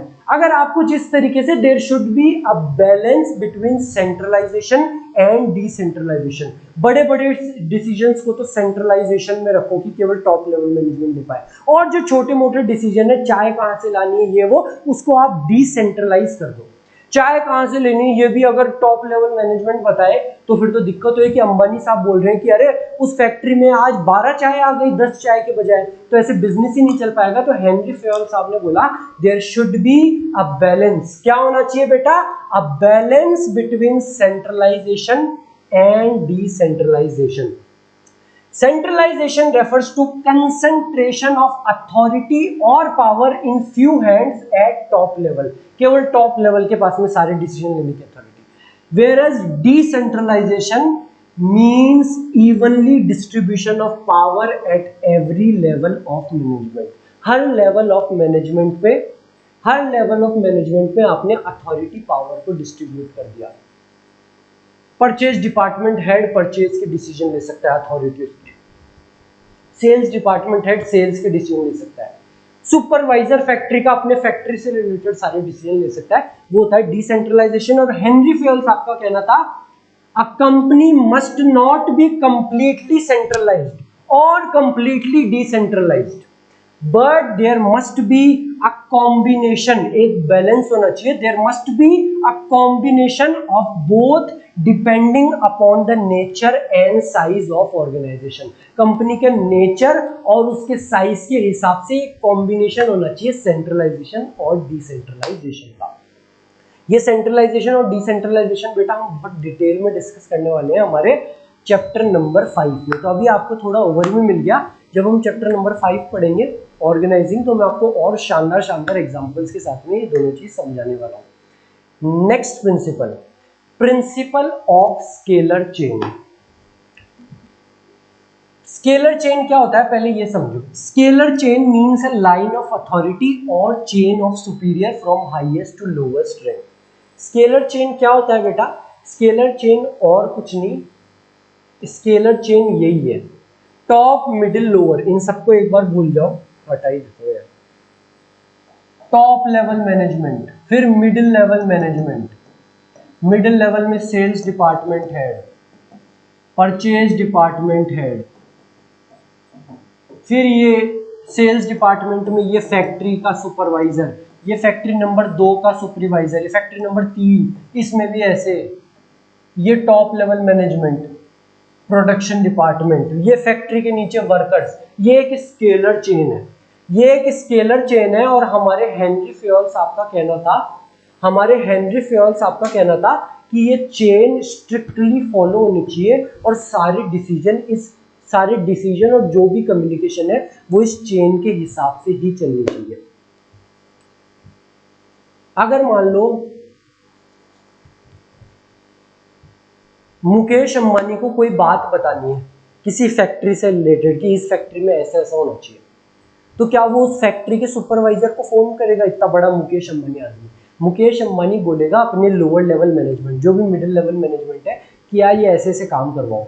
वो बंदा फोन करेगा उस रीजन के हेड को, राजस्थान के हेड को फोन करेगा कि ये ऐसे ऐसे होना चाहिए इन फैक्ट्रीज में। फिर राजस्थान का हेड जोधपुर, उस सिटी, जोधपुर जयपुर, उस सिटी के हेड को फोन करेगा, वो उस फैक्ट्री के सुपरवाइजर को फोन करेगा। अगर मुकेश अंबानी साहब वर्कर्स को, सुपरवाइजर को फोन करने लग गए तो हो गया था। तो हेनरी फेयल साहब का कहना था कि एक स्केलर चेन होनी चाहिए ऑर्गेनाइजेशन में, टॉप मिडिल लोअर, फिर फैक्ट्री वर्कर्स वगैरह, और सारी कम्युनिकेशन उस चेन के हिसाब से ही चलनी चाहिए, कोई भी स्टेप स्किप नहीं होना चाहिए। आपको किसी बात बोलनी है तो टॉप लेवल बोलेगा मिडिल को, मिडिल बोलेगा उसको। अगर फैक्ट्री के वर्कर को मान लो कोई दिक्कत आ रही है कि साहब यहाँ पे मैं अस्थमा की दिक्कत है और यहाँ पे एनवायरनमेंट सही नहीं है, तो फैक्ट्री का वर्कर मुकेश अंबानी को फोन नहीं लगाएगा कि मुकेश अंबानी साहब हमारी फैक्ट्री में ये दिक्कत है। फैक्ट्री का वर्कर बोलेगा अपने सुपरवाइजर को, सुपरवाइजर बोलेगा मिडिल लेवल मैनेजमेंट को, उस जयपुर के हेड को कि साहब यहाँ पे ये दिक्कत है, फिर वो हेड बोलेगा अपने बॉस को और ऐसे करके कि हाँ इस फैक्ट्री में ये दिक्कत है, इस फैक्ट्री को दूर करो। There should be a scalar chain और सारी कम्युनिकेशन, सारी बातें उस स्केलर चेन के हिसाब से ही चलनी चाहिए। Fayol insist that this chain must be followed and information must pass through every key of this chain, no skipping. Next principle, principle of order, बहुत ही इजी सा प्रिंसिपल। हेनरी फेयोल साहब का कहना था there should be a principle of order. Order किस चीज का ऑर्डर सर? ऑर्डर वो वाला ऑर्डर नहीं, हर चीज को रखने की एक जगह होनी चाहिए, हर एम्प्लॉय के बैठने की एक जगह होनी चाहिए। ऐसे नहीं कोई भी कहीं भी बैठ गया, कोई भी किसी भी चीज को कहीं पे भी रख दिया। हर एम्प्लॉय का आपने ऐसे कैबिन देखा होगा, तो ये हेनरी फेयोल साहब का ही प्रिंसिपल था, हर एम्प्लॉय के बैठने की एक जगह होनी चाहिए कि तुम यहाँ बैठोगे, तुम यहाँ बैठोगे, और हर एक चीज रखने की भी एक जगह होनी चाहिए। सपोज कोई कार का गैराज है, तो जो वर्कर काम कर रहा है उसके पाने रखने की एक जगह होनी चाहिए, नहीं तो वो आएगा बोले यार मेरे को ये पाना चाहिए टायर खोलने के लिए, अब उसको पाना नहीं मिल रहा, बोले यार पाना किसने कहाँ रख दिया, ढूंढे जा रहे हैं, तो बिना बात का टाइम वेस्ट होगा, ऑप्टिमम यूटिलाइजेशन नहीं हो पाएगा रिसोर्स का। वर्कर पाना ढूंढने में ही टाइम वेस्ट कर रहा है, 1 घंटे 2 घंटे लग गए, फिर उसको पाना मिला, फिर उसको कोई और चीज नहीं मिल पा रही। तो हर एक चीज को रखने की जगह होनी चाहिए कि पाना इस जगह रहेगा, ये जो गैराज का वो जो होता है ये सब चीजें इस जगह रहेगी, टायर वगैरह इस जगह रहेंगे। हर एक चीज को रखने की एक स्पेसिफिक जगह होनी चाहिए। जैसे आपको घर में भी डांट पड़ती होगी ना कि मेरे को ये अपने नाखून काटने थे, कहाँ पे रख दिया नेल कटर, मेरे को सब्जी में नमक डालना है, नमक कहाँ पे रख दिए। आपकी मम्मी कहती है ना जिस जगह जो जिस चीज की जगह है वहीं पे रखो, नमक को यहाँ पे रखो, पानी की बोतल को यहाँ पे रखो, नेल कटर को यहाँ पे रखो। ये प्रिंसिपल ऑफ ऑर्डर ही है। वैसे ही एक कंपनी में भी हर एक चीज को रखने की एक स्पेसिफिक जगह होनी चाहिए और हर एम्प्लॉय के बैठने की भी एक स्पेसिफिक जगह होनी चाहिए। Fayol insists that there must be a fixed place to keep every material and thing, and fixed place or seat or cabin for every employee in organization. हर एम्प्लॉय की भी एक स्पेसिफिक सीट होनी चाहिए। Next principle, principle of equity. Principle of equity ये कहता है, जैसे मैं अभी नई कंपनी में लगा, अब मैं पढ़ रहा था ना शुरुआत में अपने उसके, तो प्रिंसिपल ऑफ इक्विटी कहता है, हुआ क्या, मैं नई कंपनी में लगा, पहले एग्जांपल चाहिए। मेरे पास में एक एम्प्लॉय आया कि मैनेजर साहब, मैंने कहा बोला हाँ हाँ साहब, वो मुझको काला बोल रहा है, मुझको काला कह के चिढ़ा रहा है। तो मैं उसको बोला कौन बोला तुझे काला? बोले ये मुझे काला बोला और सब इसको नौकरी से निकालो, ये मुझको काला कह रहा है। मैंने उसको बोला वो तुझे काला इसलिए कह रहा है क्योंकि तू काला है, भाग इधर से कलुए। तो ऐसा नहीं होना चाहिए। प्रिंसिपल ऑफ इक्विटी कहता है कि हर एक एम्प्लॉय को जस्टिस और काइंड ट्रीटमेंट मिलना चाहिए, irrespective of their religion, their nationality, उनके रंग रूप, कोई काला गोरा, हिंदू मुस्लिम सिख ईसाई, उसका सेक्स, उसका रिलीजन, उसकी कास्ट, ऊंची कास्ट नीची कास्ट, किसी भी चीज के ऊपर डिस्क्रिमिनेशन नहीं होना चाहिए। Every employee should be treated with justice and kind. Equity means no discrimination on account of sex, religion, caste, belief और nationality, कि ये नेपाल का है इसको लात मार के बाहर निकालो, ये बांग्लादेश का है इसको लात मार के निकालो, ये नीची जात का है, ये ऊंची जात का है, ये एससी है, ये ओबीसी है, ये काला है, ये गोरा है, ऐसी कोई भी डिस्क्रिमिनेशन नहीं होनी चाहिए। Every employee should be treated with justice and kind. Employees will put their maximum efforts, वो अपने मैक्सिमम एफर्ट्स तभी लगाएंगे only when they are treated with kindness and justice. ये होता है बेटा हमारा प्रिंसिपल ऑफ इक्विटी, याद रखना। मैंने ये एग्जांपल जो दिया कलुआ वाला, वो मैं मजाक नहीं करना चाहता था, बट आपको ये याद रखने के लिए कि आपको एग्जांपल ध्यान रहेगा। इक्विटी में सर ने वो काला वाला एग्जांपल बोला था, तो हर किसी भी एम्प्लॉय को हमको डिस्क्रिमिनेशन नहीं करना चाहिए उसकी सेक्स, कास्ट, रिलीजन, नेशनलिटी, किसी भी चीज के ऊपर। Next principle, stability of tenure of personnel. ध्यान से सुनना मेरी बात को, बहुत सारी केस स्टडी बन सकती है यहाँ से भी। Stability of tenure of personnel. आप सब लोगों ने सरकारी नौकरी का नाम तो सुना ही होगा। सर बिल्कुल सुना है सर, हमारा ड्रीम है सर काम करने का। आप में से कई लोग बोलोगे कि हाँ सर सुना है, बट हम सरकारी नौकरी नहीं करना चाहते, क्योंकि सर सरकारी नौकरी में 25,000 30,000 की भी नौकरी लगती है, ज़्यादा की भी होती है, और सर हम प्राइवेट में करेंगे तो हमको ज़्यादा पैसे मिल जाएंगे। बट फिर भी सरकारी नौकरी में प्राइवेट से थोड़े कम पैसे मिलते हैं, फिर भी लोग सरकारी नौकरी क्यों करना चाहते हैं? Because of the job security. हर लड़की के पिता, हर लड़की का बाप सरकारी नौकरी के पीछे बेटा इसीलिए पागल है, because of the job security. अगर एक बार आपकी सरकारी नौकरी लग गई, फिर चाहे आप कोई बड़ा क्राइम भी कर दो तो भी आपको नौकरी से नहीं निकालेंगे। आपको सस्पेंड कर देंगे कुछ टाइम के लिए, ऐसे सस्पेंड करके रख देंगे, लेकिन आपको नौकरी से नहीं निकालेंगे। जॉब सिक्योरिटी बहुत तगड़ी होती है, इसीलिए हर लड़की का बाप पागल होता है सरकारी दामाद ढूंढने के लिए। क्यों? Because of the job security. हमारे हेनरी फेयोल साहब का यही कहना था कि जो भी एम्प्लॉइज काम कर रहे हैं उनको जॉब सिक्योरिटी होनी चाहिए। जो एम्प्लॉइज काम कर रहे हैं, अगर उनके मन में ये संतुष्टि है कि हाँ मेरी जॉब नहीं जाएगी, तो वो अच्छे से काम कर पाएंगे। क्या मिलनी चाहिए उनको? Job security. और केवल जॉब सिक्योरिटी नहीं, जॉब सिक्योरिटी का मतलब है कि एम्प्लॉइज को ये डर नहीं है कि मुझे लात मार के कंपनी से निकाल देंगे। टर्नओवर भी कहते हैं उसको, एम्प्लॉय टर्नओवर। आप लोग सोचोगे सर हम अकाउंट्स में टर्नओवर का मतलब तो सेल्स होता है, बट टर्नओवर का मतलब ये भी होता है एम्प्लॉय टर्नओवर, कि एक कंपनी को छोड़ के कितने जने जा रहे हैं। मैं आपको बताऊं, हमारे कॉर्पोरेट में ऐसे टर्म यूज करते हैं कि भाई इस कंपनी का एम्प्लॉय टर्नओवर बहुत ज्यादा है, ये बेकार कंपनी है, यानी कि एम्प्लॉयज बहुत ज्यादा छोड़ छोड़ के जाते हैं इस कंपनी को। तो ये प्रिंसिपल क्या कहता है कि एम्प्लॉयज को जॉब सिक्योरिटी होनी चाहिए, उनको ये डर ना हो कि हमको कंपनी से निकाल देंगे। और केवल जॉब सिक्योरिटी नहीं, बार बार जॉब रोटेशन भी नहीं होना चाहिए। सर मतलब एग्जांपल सुनना, मेरी एक कंपनी में जॉब लगी, उसकी अलग अलग ब्रांचेज है, जयपुर में, मुंबई में, दिल्ली में, यूपी में, बिहार में, अलग अलग जगह उसकी ब्रांचें हैं। अब मैं बहुत अच्छे से लग के काम करा, 6 महीने मैंने जयपुर में काम करा। मेरा बॉस बोला कि यार अब तुमको मुंबई जाना पड़ेगा, वहां पे कुछ काम आ गया। मैंने कहा चलो ठीक है। मैं मुंबई में गया, वहां पे मैंने काम करा, मेरे को दूसरा काम करना पड़ रहा है। मैं बोला कोई बात नहीं, मैंने फिर से दम लगा के पूरा सीखा। 1 साल मैंने काम पूरा, जब मैं सीख लिया, मैं रेडी हो गया काम करने के लिए, मेरा बॉस बोलता है अब तुम बिहार जाओ, वहां पे ये प्रॉब्लम आ गई, उस ब्रांच को संभालो। फिर मैं बिहार जाके उस ब्रांच का काम सीखा, फिर मेरे को कोई दूसरी जगह भेज दिया। तो हेनरी फेयोल साहब को कहना था कि केवल और केवल जॉब सिक्योरिटी नहीं, बट कि फ्रीक्वेंट ट्रांसफर या रोटेशन भी नहीं होनी चाहिए।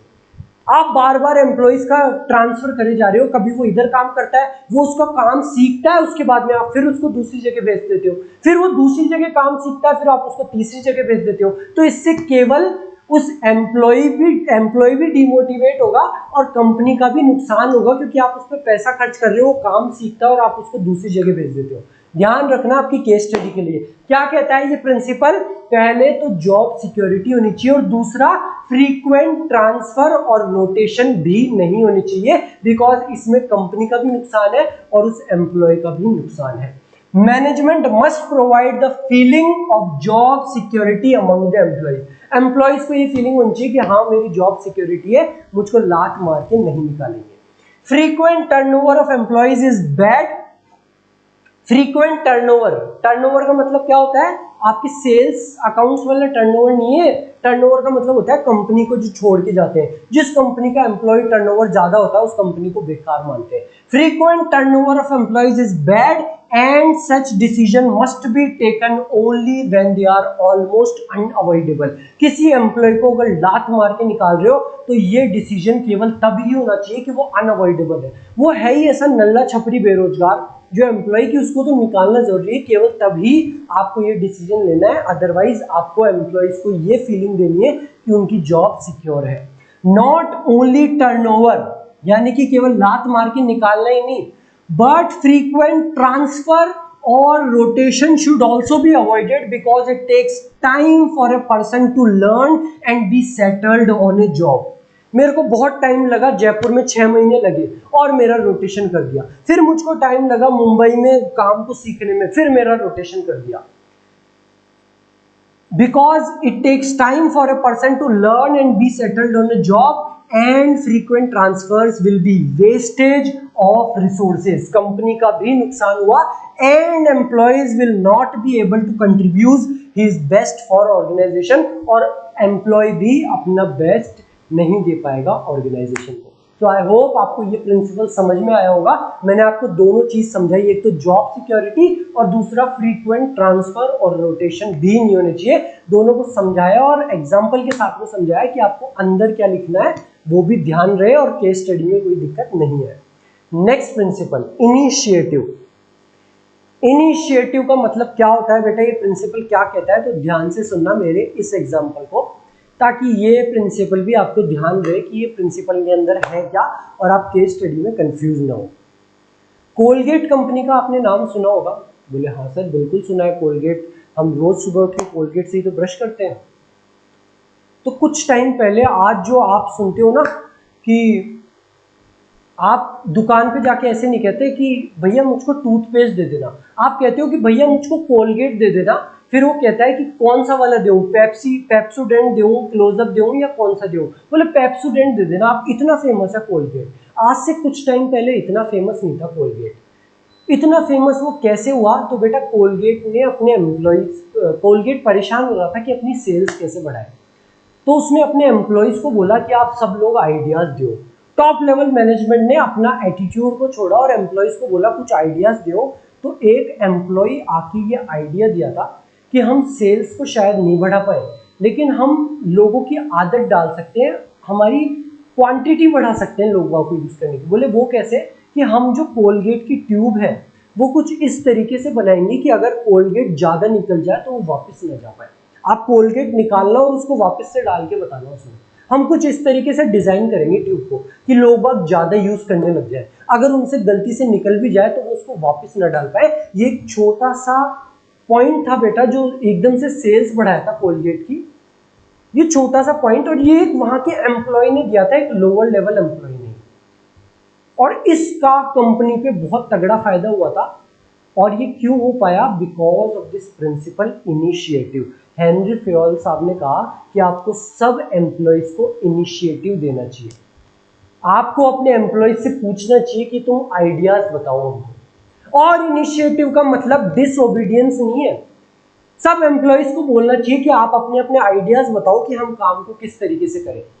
सबको आइडियाज मांगने चाहिए, लेकिन इसका मतलब ये नहीं कि हम उनके हिसाब से ही काम करें। आइडियाज मांगो, पसंद आए तो अच्छी बात है, अगर नहीं पसंद आए तो इसका मतलब ये नहीं कि एम्प्लॉयज डिसओबीडियंट हो जाए कि आपने हमारे हिसाब से काम नहीं करा अब हम काम नहीं करेंगे। Initiative does not mean disobedience. Employees को अपने विचार रखने चाहिए, अगर टॉप लेवल मैनेजमेंट उसको कंसीडर करता है तो बहुत अच्छी बात है, अगर नहीं करता तो टॉप लेवल मैनेजमेंट के हिसाब से काम करो, डिसओबीडियंट मत हो। ध्यान रखना, initiative does not mean disobedience. Initiative refers to taking the first step with self motivation. Fayol साहब ने क्या कहा, Fayol suggested that employees in organization must be given an opportunity to take initiative in making and executing a plan। जैसे Colgate के employees को बोला कि बताओ कुछ इनिशिएटिव ले, कैसे हम काम को बढ़ाएं, हमको प्लानिंग में मदद करो। And initiative does not mean disobedience. Initiative का मतलब डिसओबीडियंस नहीं है।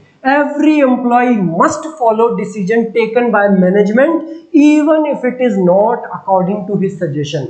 हो सकता है आपके सजेशन के हिसाब से डिसीजन ना ले, फिर भी आपको मैनेजमेंट के डिसीजन को मानना जरूरी है। Initiative does not mean disobedience. Exam में क्वेश्चन आ सकता है, initiative does not mean disobedience, explain. ये लिख के आना, मेरा एग्जाम्पल बताना, पूरे के पूरे मार्क्स मिलेंगे। नेक्स्ट पॉइंट, नेक्स्ट प्रिंसिपल और हमारा last principle, esprit de corps. Sir ये क्या आ गया एस्पिरिट डी कॉर्प्स, बेटा सबसे ज्यादा इजी प्रिंसिपल ही ये है, Spirit de corps. Spirit de corps ये कहता है कि हमारी टीम में यूनिटी होनी चाहिए, सब में एक अच्छा रिलेशन होना चाहिए। बॉस सुपीरियर बॉस और उसके एम्प्लॉयज का अच्छा रिलेशन होना चाहिए, एम्प्लॉयज के बीच में अच्छा रिलेशन होना चाहिए। A manager should replace I with we. बेटा जब मैं ये पढ़ रहा था ना तो मैंने इसमें पढ़ा एस्पिरिट डी कॉप्स में जॉब लगने से पहले मेरा ये दिमाग था कि मैं मैनेजर बन के जा रहा हूँ और मैं वहां सबको डांट डपट के मार मूर के काम करवाऊंगा, एक एम्प्लॉय को घोसा मारूंगा, एक को लात मारूंगा। फिर मैंने हेनरी फेयोल साहब का प्रिंसिपल पढ़ा, एस्पिरिट डी कॉप्स। ये कहता है कि एक मैनेजर को आई को रिमूव करना चाहिए वी से। Manager should replace I with we.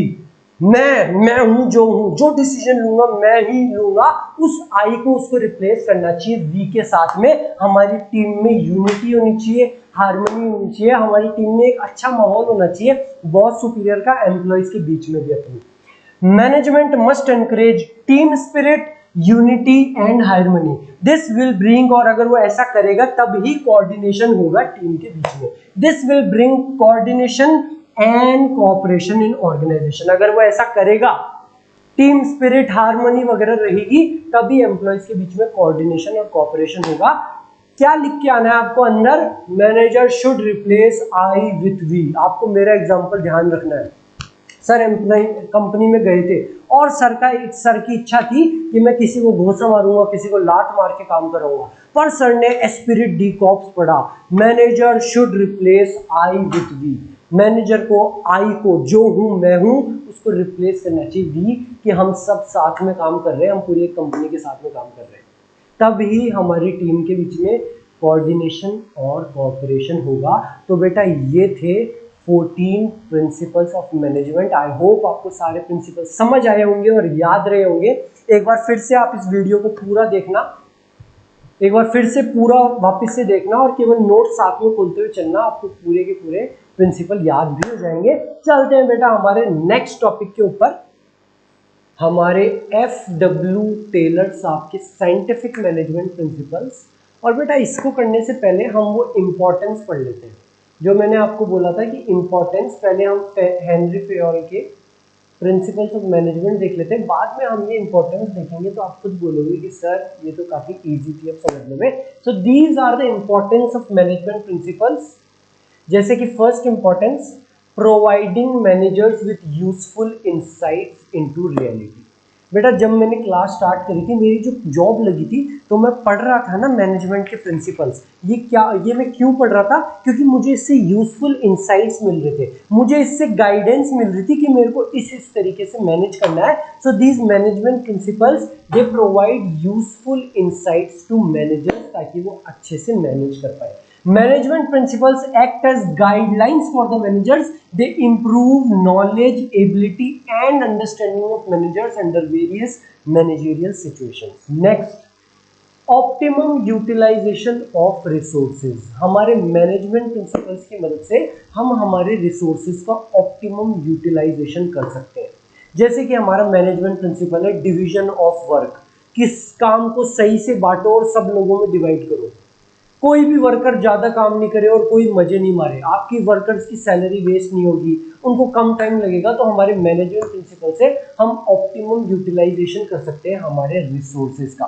Principles are design to get maximum benefit from the human efforts and other resources. Next importance, scientific decision.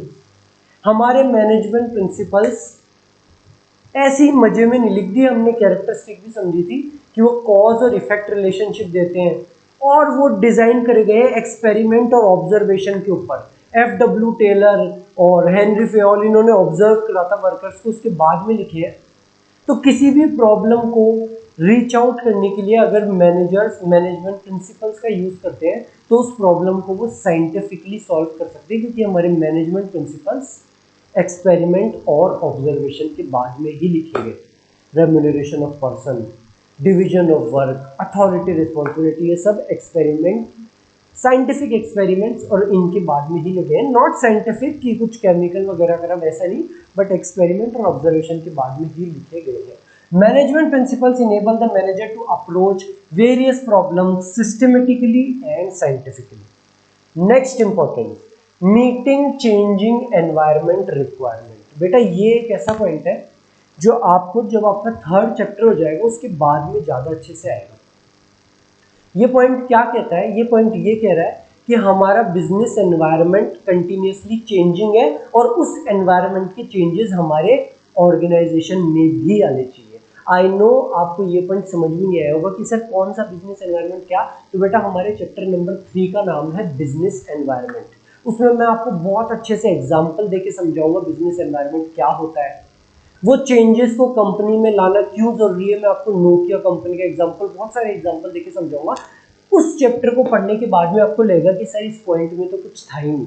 अभी आपको थोड़ा सा ओवरव्यू दे दूं तो बिजनेस एनवायरनमेंट होता है बेटा एक कंपनी जिस एनवायरनमेंट में रहती है, जैसे आप जिस एनवायरनमेंट में रहते हो तो कंपनी जिस एनवायरनमेंट में रहती है वो उसका बिजनेस एनवायरनमेंट होता है। और बिजनेस एनवायरनमेंट कंटिन्यूअसली चेंजिंग है। जैसे कि पहले आपको सामान खरीदने के लिए, सामान खरीदने के बाद में कैश देना होता था। हाँ सर बिल्कुल देना होता था। और आजकल सर आजकल तो पेटीएम गूगल पे से पेमेंट कर देते हैं। पहले आपको किराने की दुकान पे जाना पड़ता था बिस्किट, घर की चीनी वगैरह खरीदने के लिए। अब आप ग्रोफर से ऑर्डर कर देते हो, घर पे बैठते बैठे पबजी खेलते रहते हो और ग्रोफर से ऑर्डर कर देते हो मम्मी के लिए। पहले आपको कपड़े की दुकान पे जाना पड़ता था टी शर्ट शर्ट खरीदने के लिए, आजकल आप अमेजोन मिंत्रा यहीं से ऑर्डर कर देते हो। ये हमारा बिजनेस एनवायरनमेंट है जो कंटिन्यूअसली चेंजिंग है। और इन चेंजेस को बिजनेस को भी अपनी ऑर्गेनाइजेशन में लाना पड़ेगा। अगर आपका बिजनेस है तो आपको एक पेटीएम की मशीन लगानी पड़ेगी, क्यूआर कोड लगाना पड़ेगा। नहीं तो कई लोग आएंगे कि भाई साहब कैश तो मेरे पास है ही नहीं।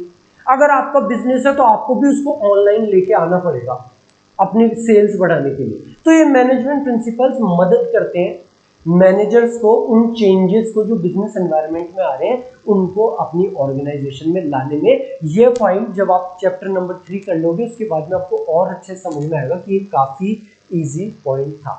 Next, effective administration.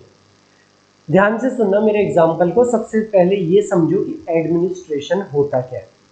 तो बेटा ऑफिस का एडमिनिस्ट्रेशन क्या होता है? ये कुछ इस तरीके का ऑफिस है। एडमिनिस्ट्रेशन का मतलब होता है वर्कर्स को सैलरी देना, वर्कर्स को चाय वगैरह पिलाना, हमारे कस्टमर्स का ध्यान रखा जा रहा है कि नहीं कर रहा, रोजमर्रा की जो भी चीजें होती है वो एडमिनिस्ट्रेशन होता है। जैसे आपके स्कूल में भी एक एडमिनिस्ट्रेशन ऑफिस होगा। वो एडमिनिस्ट्रेशन ऑफिस ये देखता है कि भाई टीचर्स को सैलरी मिल रही है ना टाइम पे, टीचर्स अपनी क्लास अटेंड कर रहे हैं कि नहीं कर रहे, किसी स्टूडेंट को कोई दिक्कत आ रही है कि नहीं आ रही, वो एडमिनिस्ट्रेशन का काम करता है। तो हमारे मैनेजमेंट प्रिंसिपल्स भी मैनेजर्स को मदद करते हैं अच्छा एडमिनिस्ट्रेशन करने में। जैसे मैनेजमेंट प्रिंसिपल है रेम्यूनरेशन ऑफ पर्सन का, तो मैनेजर उस रेम्यूनरेशन ऑफ पर्सन के प्रिंसिपल को पढ़ेगा कि अच्छा हमको फेयर रेम्यूनरेशन देना है। और फेयर रेम्यूनरेशन क्या होता है? 3 चीजों से, financial capacity of the company, minimum wage act of government, और तीसरा कमेंट करके बताना, तीसरा कॉम्पिटिटर अपने वर्कर को क्या सैलरी दे रहा है, वो उसको पढ़ेगा और वो अच्छे से एक सैलरी डिसाइड कर पाएगा, रेम्यूनरेशन डिसाइड कर पाएगा, एडमिनिस्ट्रेशन अच्छे से कर पाएगा। Administration is the function of top level management. Management principles act as guidelines and base to form various administrative policies. क्या सैलरी होनी चाहिए, कैसे काम को डिवाइड करना है, to have systematic working in organization. Next importance, fulfilling social responsibilities. Chapter number 1 में भी समझा था। ऑर्गेनाइजेशनल ऑब्जेक्टिव क्या होता है? कमेंट करके बताना ऑर्गेनाइजेशनल ऑब्जेक्टिव कितने 3 तरीके के होते हैं। कमेंट नहीं कर पाओ तो फटाफट से नोट्स खोलना चैप्टर 1 के, रिवाइज करना कि अच्छा सर इसकी बात कर रहे हैं। और कुछ सोशल रिस्पॉन्सिबिलिटीज भी थी। कम प्राइस पे अच्छा प्रोडक्ट देना, जैसे स्विफ्ट कार देती है, ज्यादा से ज्यादा एम्प्लॉयमेंट अपॉर्चुनिटीज देना, weaker section of the society को एम्प्लॉयमेंट अपॉर्चुनिटीज देना। हाँ सर अब याद आया, आपने चैप्टर 1 में भी समझाया था। तो मैनेजमेंट प्रिंसिपल्स केवल और केवल ऑर्गेनाइजेशनल ऑब्जेक्टिव को अचीव करने में ही मदद नहीं करते, बल्कि वो मैनेजमेंट को, मैनेजर्स को उनकी सोशल रिस्पॉन्सिबिलिटीज जो कि वो सोसाइटी में रहते हैं और उनको सोसाइटी के प्रति जो रिस्पॉन्सिबिलिटीज है उनको भी अचीव करने में मदद करते हैं। जैसे कि कम प्राइस पे कार बनाना और कम रेट पे बेचना, giving quality products at reasonable price, generating employment opportunities. उनकी सोशल रिस्पॉन्सिबिलिटीज को अचीव करने में भी मदद करते हैं हमारे मैनेजमेंट प्रिंसिपल्स। एम्प्लॉयज का ध्यान रखना, एस्पिरिट डी कॉप्स, ऐसे नहीं किसी एम्प्लॉय के चाटा मार रहे हो, ये कर रहे हो, अच्छे से हारमोनी से रहना, उनको इनिशिएटिव देना, प्रिंसिपल ऑफ इक्विटी, किसी को डिस्क्रिमिनेट नहीं करना, तो हमारी सोशल रिस्पॉन्सिबिलिटीज को भी अचीव करने में मदद करते हैं हमारे management principles. Last importance, management training, education and research. ये जो प्रिंसिपल्स ऑफ मैनेजमेंट है ना, ये एक बेस की तरह एक्ट करते हैं मैनेजमेंट स्टडीज के लिए। अगर आप फ्यूचर में एक अच्छा मैनेजर बनना चाहो, आप बीबीए एमबीए करने जाओ आईआईएम अहमदाबाद, उदयपुर, बड़े बड़े कॉलेजेस में, वहां पे भी बेटा आपको ये मैनेजमेंट प्रिंसिपल्स पढ़ाए जाएंगे। एक अच्छा मैनेजर बनाने के लिए आपको कुछ जो स्टडी वगैरह कराई जाएगी मैनेजमेंट की, उसके लिए एक बेस की तरह एक्ट करते हैं आपके principal of management. Principle of management are at the core of management theories. They act as base for management training and education. Professional courses such as BBA, MBA also teach these principles as part of their curriculum. आप BBA, MBA करने जाओगे ना, वहाँ पे भी आपको principles of management पढ़ाए जाएंगे, तब शायद आपको आपके वैभव सर भी याद आए कि हमारे वैभव सर ने हमको बहुत अच्छे से समझाया था। तो आओ बेटा, अब चलते हैं हम हमारे FW टेलर साहब के ऊपर। हम बेटा हेनरी फेयोल कौन था सर? आप मत बताना, हम बताएंगे। सर वो था फादर ऑफ मैनेजमेंट स्टडीज। और सर उसको फादर ऑफ मैनेजमेंट स्टडीज इसलिए कहते थे क्योंकि उसने 3 काम करे थे। पहला तो उसने क्लियर डिस्टिंक्शन दिया था मैनेजरियल स्किल्स और टेक्निकल स्किल्स के बीच में। दूसरा, उसने आइडेंटिफाई किए थे functions of management, planning, controlling, directing, ये सारे। तीसरा, उसने प्रिंसिपल्स ऑफ मैनेजमेंट दिए थे 14, जो आज भी बड़े बड़े बीबीए एमबीए कॉलेजेस में भी पढ़ाए जाते हैं। और अब आ गए बेटा हम हमारे FW टेलर साहब के ऊपर। FW टेलर साहब, he is known as the father of scientific management. बेटा ध्यान रखना, ये फादर ऑफ मैनेजमेंट नहीं है। एक मार्क्स का क्वेश्चन आ सकता है, कौन था फादर ऑफ मैनेजमेंट स्टडीज? तो फादर ऑफ मैनेजमेंट स्टडीज तो हेनरी फेयोल थे। ये है फादर ऑफ साइंटिफिक मैनेजमेंट। आपको याद करने के लिए मैं बता दूं तो ये FW टेलर साहब, इनका इंजीनियरिंग बैकग्राउंड था। और इंजीनियर्स कौन बनते हैं सर? साइंस वाले। तो ऐसे ध्यान रखना कि ये इंजीनियर थे, इंजीनियरिंग बैकग्राउंड था, इसलिए इनको कहा जाता है फादर ऑफ साइंटिफिक मैनेजमेंट। इन्होंने कुछ साइंटिफिक टेक्निक्स और साइंटिफिक प्रिंसिपल्स दिए मैनेजमेंट। सो साइंटिफिक प्रिंसिपल्स, अब आप जब पढ़ोगे उनको तब आपको समझ में आएगा कि इन्होंने कैसे साइंटिफिक टेक्निक्स और साइंटिफिक प्रिंसिपल्स दिए मैनेजमेंट के। और कब बॉर्न हुए थे बेटा? ये बॉर्न हुए थे 1856 में। हमारे हेनरी फेयोल साहब बॉर्न हुए थे 1841 में और ये हुए 1856 में। आओ बेटा अब स्टार्ट करते हैं हम हमारे scientific management. Sir scientific management का क्या मतलब होता है? तो बेटा कुछ भी नहीं, मैनेजमेंट में साइंस को लगाना। Application of science for each and every element of management. Sir हम मैनेजमेंट में साइंस को कैसे लगा सकते हैं? तो बेटा वो आपको नेक्स्ट 10 to 15 मिनट्स में समझ में आ जाएगा कि टाइम स्टडी, मोशन स्टडी क्या होता है। बट फिलहाल साइंटिफिक मैनेजमेंट का क्या मतलब है? मैनेजमेंट में साइंस को लगाना, application of science for each and every element of management. अब बेटा हमारे FW टेलर साहब ने हमको 2 चीज दी, एक तो साइंटिफिक प्रिंसिपल और scientific techniques.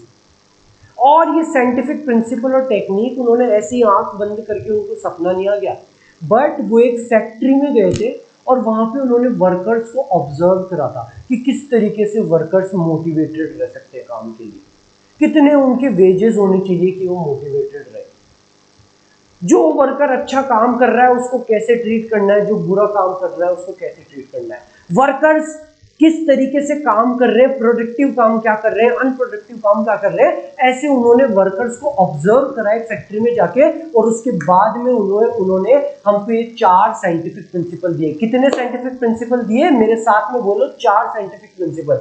Science not rule of thumb, harmony not Discord. बेटा ये चारों को हम डिटेल में समझेंगे एग्जांपल के साथ। स्टार्ट करते हैं हमारे first scientific principle, science not rule of thumb. हमारे FW टेलर साहब का ये मानना था कि हमारी ऑर्गेनाइजेशन में जितनी भी एक्टिविटीज होती है, एक ऑर्गेनाइजेशन में जितनी भी एक्टिविटीज होती है वो सब साइंटिफिक इंक्वायरी पे होनी चाहिए, ना कि इंट्यूशन कि हाँ हम ऐसे ऐसे कर लेंगे। पास्ट एक्सपीरियंस की, मेरे को पास्ट एक्सपीरियंस मैनेजर का ये है कि इस काम को करने में इतना टाइम लगा था। ये पास्ट एक्सपीरियंस, इंट्यूशन इन पे बेस्ड नहीं होनी चाहिए, बल्कि साइंटिफिक इंक्वायरी पे बेस्ड होनी चाहिए। आपकी कार मैन्युफैक्चरिंग कंपनी है, आप कार बनाते हो और आपका मैनेजर कहता है कि हमको एक कार बनाने में 30 दिन लगते हैं। बोले कैसे पता? मेरा पास्ट एक्सपीरियंस है, पहले भी हमको 30 दिन लगते थे। दूसरा मैनेजर कहता है कि नहीं, एक कार को बनाने में 40 दिन लगेंगे। आप बोले क्यों? बोले मुझे ऐसा लग रहा है। तो हमारे FW टेलर साहब का कहना था कि तुम्हें ऐसा लग रहा है, तुम्हारी इंट्यूशन, तुम्हारे पास्ट एक्सपीरियंस पे कोई भी काम नहीं होना चाहिए, बल्कि हमको एक साइंटिफिक इंक्वायरी करनी चाहिए, हमको टाइम स्टडी करनी चाहिए कि एक कार को बनाने में कितना टाइम असल में लगता है। हम टाइम स्टडी करेंगे और हमको पता चला कि एक कार को बनाने में तो केवल 15 दिन ही लगते हैं। सो Taylor insists that each job performed in the organization should be based on scientific inquiry and not on intuition। मुझे ऐसा लगता है, experience and hit and miss methods की करके देख लेते हैं कितना टाइम लगता है। Example, in rule of thumb, standard time required to do a particular job is decided by the managers on basis of his past experience। कि पहले एक कार को बनाने में 30 दिन लगते थे। टेलर साहब ने कहा, Taylor insists that the standard time for a job should be set up scientifically by performing time study in the organization and then day's target should be fixed। Taylor साहब बोले कि हमको एक टाइम स्टडी करनी चाहिए कि एक car को बनाने में कितना टाइम लगता है, और उस हिसाब से हमको टारगेट बनाना चाहिए कि एक एम्प्लॉय को 15 दिन में ये कार बनानी है, इस एम्प्लॉय को इतनी कार बनानी है, ना कि मैनेजर्स के इंट्यूशंस, उनके पास्ट एक्सपीरियंस और हिट एंड मिस मेथड पे। ये था उनका पहला scientific principle, science not rule of thumb. Second principal that he gave, harmony not Discord. ध्यान से सुनना एग्जाम्पल। FW टेलर साहब फैक्ट्री में गए और उन्होंने वहां पे देखा कि हर ऑर्गेनाइजेशन में दो तरीके का ग्रुप होता है। एक होता है मैनेजमेंट ग्रुप और एक होता है वर्कर्स ग्रुप। मेरे साथ में बोलो, कितने तरीके के ग्रुप होते हैं?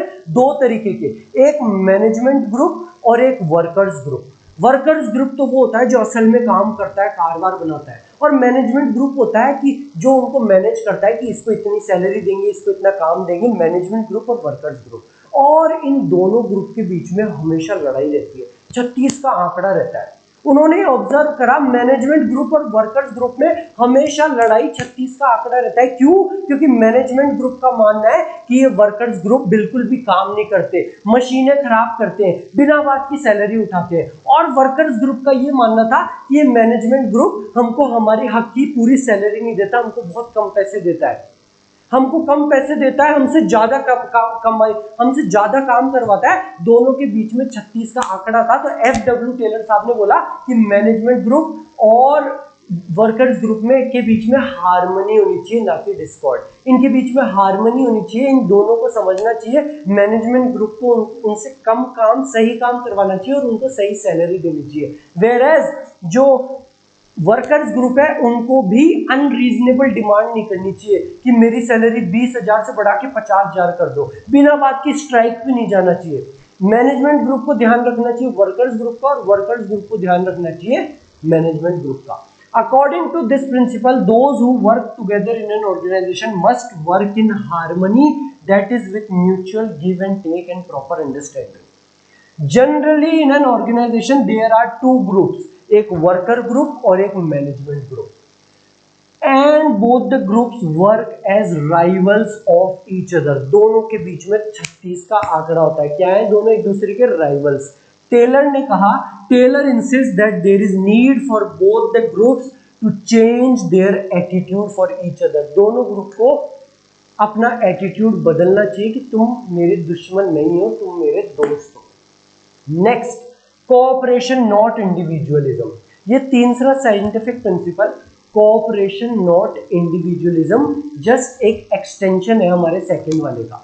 सर सेकंड वाला कौन सा? हार्मनी नॉट डिस्कॉर्ड, कि दो तरीके के ग्रुप होते हैं, एक मैनेजमेंट ग्रुप और एक वर्कर ग्रुप। दोनों के बीच में 36 का आंकड़ा राइवलरी है, और दोनों को अपना एटीट्यूड बदलना चाहिए, हार्मनी के साथ में काम करना चाहिए। ये उसी का एक्सटेंशन है। ये कह रहा है कि दोनों के बीच में कोऑपरेशन होना चाहिए। This principle is the extension of harmony, not discord. According to this principle, work must be carried on in cooperation with each other. दोनों को एक दूसरे से कोऑपरेट करना चाहिए। और कोऑपरेट कैसे करेंगे? मैनेजमेंट ग्रुप को उनको कम काम सही काम देना चाहिए और उनको सही सैलरी देनी चाहिए। और वर्कर्स ग्रुप को बिना बात की अनरीजनेबल डिमांड नहीं करनी चाहिए कि मेरी सैलरी 20,000 से बढ़ा के 50,000 कर दो, मैं स्ट्राइक पे चल जाऊंगा, सब वर्कर्स स्ट्राइक पे चल जाए। इनको स्ट्राइक पे और अनरीजनेबल डिमांड नहीं करनी चाहिए और इनको सही सैलरी देनी चाहिए, सही जितना इनका काम बनता है उतना ही देना चाहिए। To have cooperation, management should welcome good suggestions of employees and also reward them for their suggestion. At the same time, workers should not go on strike and make unreasonable demand. Workers को भी strike पे नहीं जाना चाहिए और unreasonable demand नहीं करनी चाहिए। Next scientific principle, development of workers to their greatest efficiency and prosperity. Taylor का ये मानना था, एफडब्ल्यू टेलर साहब का, कि जब भी आप किसी वर्कर को सेलेक्ट कर रहे हो तो बहुत ध्यान से करो। Due care should be given before selection of employee, और उसके सिलेक्शन के बाद में आप उसको उसकी क्वालिफिकेशन के हिसाब से काम दो। कि जैसे मैं एक सीए सेलेक्ट हुआ तो मुझे फाइनेंस का काम दिया, इंजीनियर को उसका काम दिया। अगर आप इंजीनियर को फाइनेंस का काम दे दोगे तो अच्छे से कर ही नहीं पाएगा।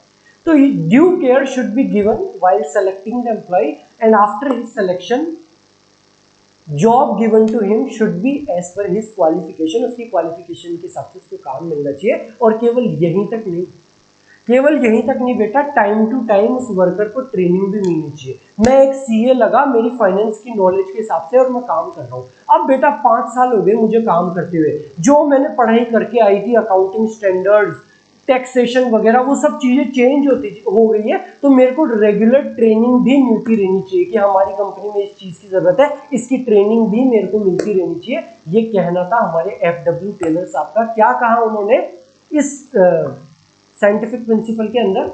कि जब भी आप किसी एम्प्लॉय को सेलेक्ट कर रहे हो तो ड्यू केयर के साथ में सेलेक्ट करो, सही एम्प्लॉय को सेलेक्ट करो। उसके सिलेक्शन के बाद में जो आप उसको काम दे रहे हो वो उसकी क्वालिफिकेशन के हिसाब से होना चाहिए। और यहीं पे ही नहीं, उसके बाद में आप उसको रेगुलर टाइम से ट्रेनिंग भी दो ताकि उसकी नॉलेज शार्प हो पाए।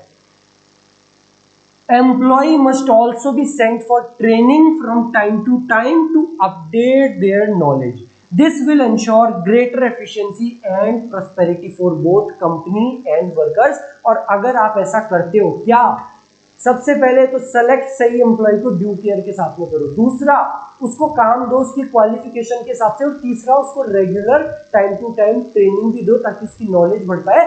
अगर आप ऐसा करते हो तो इसमें कंपनी और वर्कर दोनों का ही फायदा है, इसमें कंपनी और वर्कर दोनों का ही फायदा है। तो बेटा ये थे हमारे 4 साइंटिफिक प्रिंसिपल्स ऑफ मैनेजमेंट। अब हम चलते हैं बेटा हमारे साइंटिफिक टेक्निक्स ऑफ टेलर। बेटा हमारे एफडब्ल्यू टेलर साहब ने 5 साइंटिफिक टेक्निक दी। कितनी टेक्निक? 5 इन्होंने टेक्निक दी, साइंटिफिक टेक्निक। प्रिंसिपल इन्होंने दिए थे 4। अब जब क्लास कंप्लीट हो जाए उसके बाद में आप दिमाग पे जोर डालना कि यार 4 प्रिंसिपल थे, वो क्या 4 साइंटिफिक प्रिंसिपल थे। अभी मत करना, अभी तो हम अभी भी पढ़ के आए। क्लास खत्म होने के बाद में जब आप घूम रहे हो छत पे, दोस्तों के साथ घूम रहे हो, क्रिकेट खेल रहे हो, विकेट कीपिंग करते हुए जोर डालना कि यार 4 साइंटिफिक प्रिंसिपल थे, वो क्या थे। हो सकता है आपको चारों ध्यान आ जाए, हो सकता है 3 ध्यान आए, 2 ध्यान आए।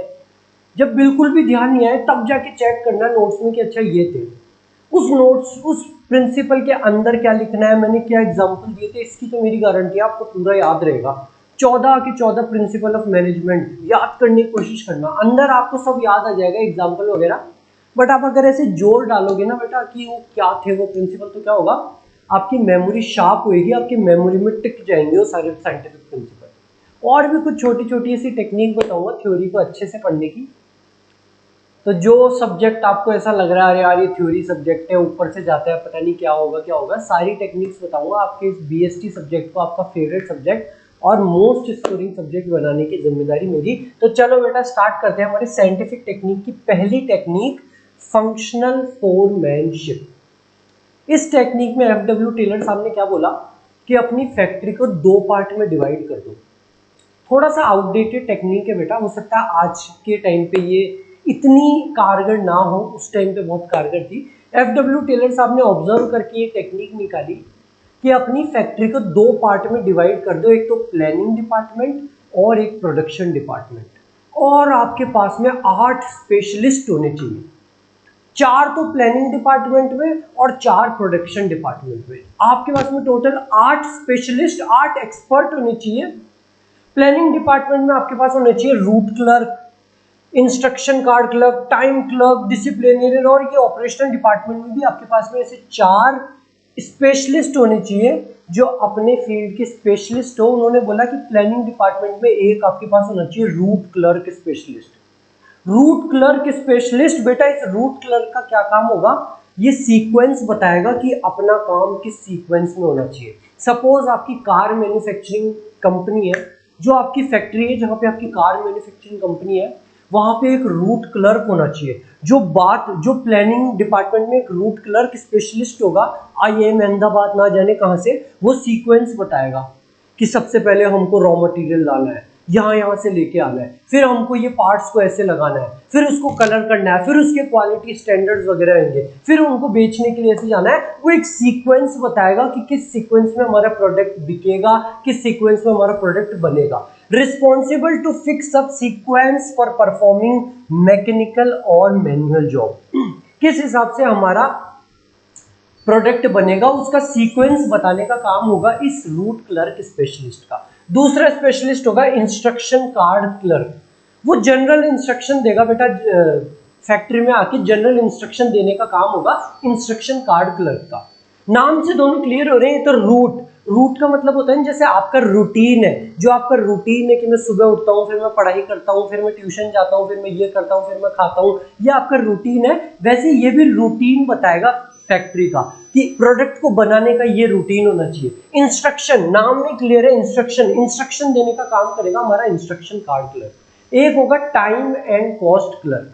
ये टाइम एंड कॉस्ट क्लर्क, ये स्पेशलिस्ट बताएगा कि हमको इस काम को करने में कितना टाइम लगना चाहिए। हमको 500 कार बनानी है, हमको अप्रैल से लेके केवल जून तक का टाइम लगना चाहिए इसमें, और हमको 500 कार बनाने के लिए 10 करोड़ रुपए लगने चाहिए, इससे ज्यादा 11 करोड़ रुपए नहीं लगने चाहिए।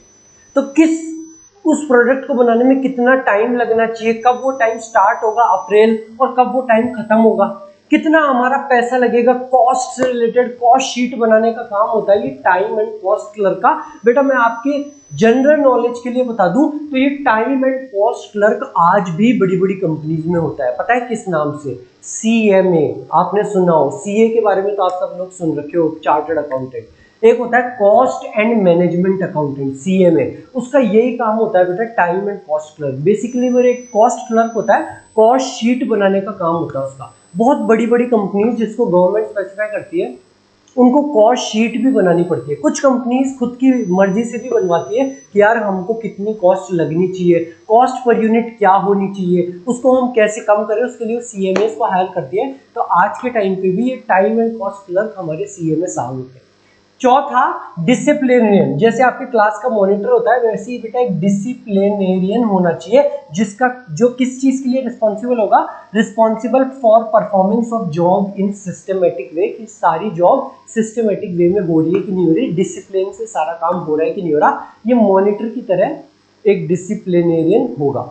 तो आई होप आपको समझ में आए होंगे प्लानिंग डिपार्टमेंट के 4 स्पेशलिस्ट जो FW टेलर ने बताया। पहला रूट क्लर्क, रूटीन, किसी भी काम को मैकेनिकल या मैनुअल जॉब को करने का क्या सीक्वेंस होना चाहिए, क्या रूटीन होना चाहिए, वो बताएगा root clerk. Instruction card clerk, instruction नाम में ही है, जो जनरल इंस्ट्रक्शन देने का काम करेगा। टाइम एंड कॉस्ट क्लर्क, एक काम को करने में कितना टाइम लगना चाहिए और कितनी कॉस्ट लगनी चाहिए उस प्रोडक्ट को बनने में, वो बताएगा time and cost clerk. Disciplinarian, हर चीज डिसिप्लिन में है कि नहीं, हर काम सिस्टमेटिक वे में हो रहा है कि नहीं, एक तरीके का मॉनिटर, ये हमारा डिसिप्लिनेरियन। ये हो गया बेटा प्लानिंग डिपार्टमेंट के 4 स्पेशलिस्ट। और आपके 4 स्पेशलिस्ट होने चाहिए ऑपरेशनल डिपार्टमेंट में, यानी कि प्रोडक्शन डिपार्टमेंट में। पहला गैंग बॉस। इस गैंग बॉस का क्या काम है बेटा, ये अरेंज करेगा सारी मशीनरी टूल्स वगैरह, ये देखेगा कि हमारा टारगेट है 500 या 5000 कार्स को बनाने का आपकी कंपनी में। अब इन कार्स को बनाने के लिए हमको ये मशीनरी चाहिए, बड़ी वाली मशीनरी वगैरह। क्या वो सारी मशीनरी टूल्स है? अगर है तो बहुत अच्छी बात है, नहीं है तो ये उनको खरीद के लाएगा कि इस मशीन को मुझे इंपोर्ट करना पड़ेगा जर्मनी से, इस मशीन को मुझे इंपोर्ट करना पड़ेगा अमेरिका से। इन सब मशीन टूल्स को अरेंज करने का काम किसका है? गैंग बॉस का। क्या करेगा बेटा गैंग बॉस? ये देखेगा कि हमारे टारगेट को पूरे करने के लिए वो मशीनरी टूल्स है कि नहीं। अगर है तो बहुत अच्छी बात है, नहीं है तो खरीद के लाने का काम है हमारे गैंग बॉस का। Then second speed boss. Speed, नाम में स्पीड है। स्पीड आजकल यूट्यूब पे बहुत चल रहा है, एक स्पीड नाम का बंदा। Assures timely completion of job. ये स्पीड बॉस ये एश्योर करेगा कि हमारा काम टाइम पे कंप्लीट हुआ कि नहीं हुआ। टाइम एंड कॉस्ट क्लर्क ने तो ये बात कह दी कि 500 कार अप्रैल से लेकर जून में बन जानी चाहिए, लेकिन वो जून तक बन रही है कि नहीं बन रही वो देखेगा हमारा स्पीड बॉस स्पेशलिस्ट। वो चेक करेगा अप्रैल में केवल 100 कार ही बनी, ऐसे तो हमारी 300 ही कार बन पाएगी, तो वो इंस्ट्रक्शंस देगा कि ना अरे हमको जल्दी से काम को इसको कंप्लीट करना है। तो स्पीड बॉस चेक करता है कि हमारा काम टाइमली कंप्लीशन हो पाएगा कि नहीं हो पाएगा। टाइम क्लर्क ने क्या बताया था कि इतने टाइम में हो जाना चाहिए, अब वो हो रहा है कि नहीं हो रहा है वो देखेगा स्पीड बॉस। तीसरा स्पेशलिस्ट रिपेयर बॉस। बेटा ये इंश्योर करता है कि जो मशीन है वो वर्किंग कंडीशन में है कि नहीं है। उन कार्स को बनाने के लिए जो हम मशीन खरीद रखे हैं, इंपोर्ट करी है, वो वर्किंग कंडीशन में है कि नहीं है। अगर नहीं है तो उनको रिपेयर करने का काम है रिपेयर बॉस का। उन मशीनरी को खरीदने का काम तो था गैंग बॉस का, ध्यान रखना, उन मशीन को अरेंज करने का, खरीदने का काम था गैंग बॉस का, और वो वर्किंग कंडीशन में है कि नहीं है उनको रिपेयर करने का काम है रिपेयर बॉस का। और last inspector, he will keep a check on quality control. जैसे Tata Nexon car, Tata Nexon car की 5 स्टार की रेटिंग है, तो ये एश्योर करेगा कि जितनी भी टाटा नेक्सॉन बन रही है सबकी सब 5 स्टार रेटिंग की बन रही है कि नहीं बन रही। पार्ले जी बिस्किट में इतने बिस्किट्स आते हैं, 8 बिस्किट आते हैं 5 रुपए के में, सपोज 5, 8 या 6, सब पैकेट के अंदर 8 या 6 आ रहे हैं कि नहीं आ रहे, वो उस साइज में ही बन रहे हैं कि नहीं बन रहे, पैकेजिंग सबकी सेम है कि नहीं है, ये क्वालिटी कंट्रोल को चेक करने का काम होगा हमारे इंस्पेक्टर का। तो आई होप आपको समझ में आया होगा। FW टेलर साहब ने फंक्शनल फोरमैनशिप की टेक्निक में बोला कि आपकी कंपनी को डिवाइड कर दो 2 डिपार्टमेंट में, एक प्लानिंग डिपार्टमेंट और एक प्रोडक्शन डिपार्टमेंट, और आपके पास में 8 स्पेशलिस्ट होने चाहिए, 4 तो प्लानिंग डिपार्टमेंट में और 4 प्रोडक्शन डिपार्टमेंट में। प्लानिंग डिपार्टमेंट के 4 root clerk, routine, root clerk से याद आया रूटीन, जो रूटीन बताएगा, सीक्वेंस बताएगा काम को करने का। किस काम को? मैकेनिकल या मैनुअल जॉब, मैकेनिकल कार को बनाने का या कोई भी मैनुअल जॉब को करने का सीक्वेंस बताएगा root clerk specialist. Instruction card clerk, general instructions देने का काम होगा हमारे इंस्ट्रक्शन कार्ड क्लर्क का। टाइम एंड कॉस्ट क्लर्क, कोई काम कब स्टार्ट होगा और कब खत्म होगा वो बताएगा हमारा time and cost clerk, plus ये बताएगा कॉस्ट शीट, कितना पैसा लगना चाहिए काम को करने में। Disciplinarian, just like your monitor, वो देखेगा कि हर काम डिसिप्लिन सिस्टमेटिक वे में हो रहा है कि नहीं हो रहा। और प्रोडक्शन डिपार्टमेंट, ऑपरेशनल डिपार्टमेंट के 4 स्पेशलिस्ट। पहला गैंग बॉस, वो अरेंज करेगा सारी मशीनरी कि जो हमको प्रोडक्शन करना है उसके लिए हमारे पास मशीनरी टूल्स है कि नहीं है, नहीं है तो खरीद के लाएगा। स्पीड बॉस जो ये एश्योर करेगा कि हमारा काम टाइमली कंप्लीट हो। टाइम एंड कॉस्ट क्लर्क ने तो बताया कि इतने टाइम में ये कार्स बन जानी चाहिए, अब वो कार्स उतने टाइम में बन रही है कि नहीं बन रही उसको चेक करने का काम है हमारे स्पीड बॉस का। तीसरा स्पेशलिस्ट रिपेयर बॉस, जो ये चेक करेगा कि मशीनरी वर्किंग कंडीशन में है कि नहीं है। उन मशीनरी को खरीदने का काम था गैंग बॉस का, और वो वर्किंग कंडीशन में है कि नहीं है, अगर नहीं है तो उनको रिपेयर करवाने का काम है रिपेयर बॉस का। Last but not the least inspector, उसका काम है to keep a check on quality control, जो हमारे प्रोडक्ट्स बन रहे हैं वो उस क्वालिटी के हैं कि नहीं है। हमारी कार की सेफ्टी रेटिंग है 5 स्टार, सारी कार 5 स्टार रेटिंग की बन रही है कि नहीं बन रही। हमारे पार्ले जी बिस्किट में आते हैं 6 बिस्किट, सारे 6 बिस्किट आ रहे हैं कि नहीं आ रहे, उस साइज के आ रहे हैं कि नहीं आ रहे, उस कलर के आ रहे हैं कि नहीं आ रहे, वो क्वालिटी देखने का काम होगा हमारे इंस्पेक्टर का। चलते हैं बेटा नेक्स्ट टेक्निक के ऊपर। नेक्स्ट टेक्निक, और ये बहुत ही इजी टेक्निक है, standardization and simplification of work.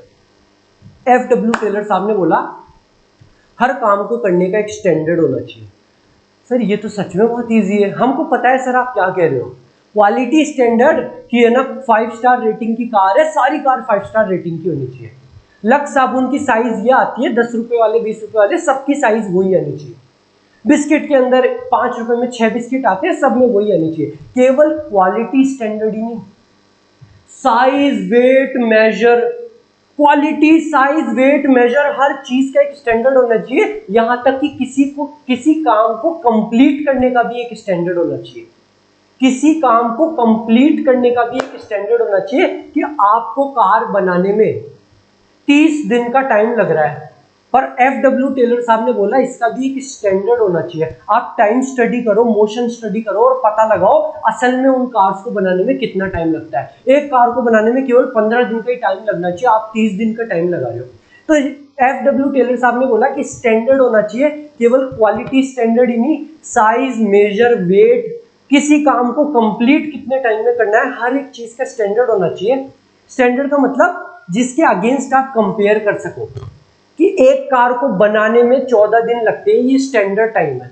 अगर आपके 20 दिन लग रहे हैं, यानी कि आप स्टैंडर्ड टाइम से ज्यादा टाइम ले रहे हो, तो हर एक चीज का स्टैंडर्ड टाइम होना चाहिए। Standardization not only for quality standards but for size type weight measure etcetera. According to Taylor scientific methods of production must be selected to develop standard. और आप जो स्टैंडर्ड सेलेक्ट कर रहे हो कि एक कार को बनाने में 15 दिन लगने चाहिए, इसको सेलेक्ट करने के लिए कि 15 दिन लगने चाहिए, इसके लिए आप साइंटिफिक मेथड यूज करो, टाइम स्टडी करो, मोशन स्टडी करो। टाइम स्टडी क्या होती है, मोशन स्टडी क्या आती है, वो आपको भी नेक्स्ट 5 मिनट में समझ में आ जाएगी, नेक्स्ट वर्क स्टडी में। बट आप ये ऐसी मन से तय मत कर दो कि ये स्टैंडर्ड होना चाहिए। आप उसकी टाइम स्टडी करो, मोशन स्टडी करो कि हाँ सच में एक कार को बनाने में 14-15 दिन ही लगनी चाहिए, उससे ज्यादा नहीं लगनी चाहिए। To set up standard, manager must make use of study techniques like time study, motion study, fatigue study. Even modern techniques such as Kaizen, Six Sigma can be used to set up standard. I hope आपको समझ में आया होगा।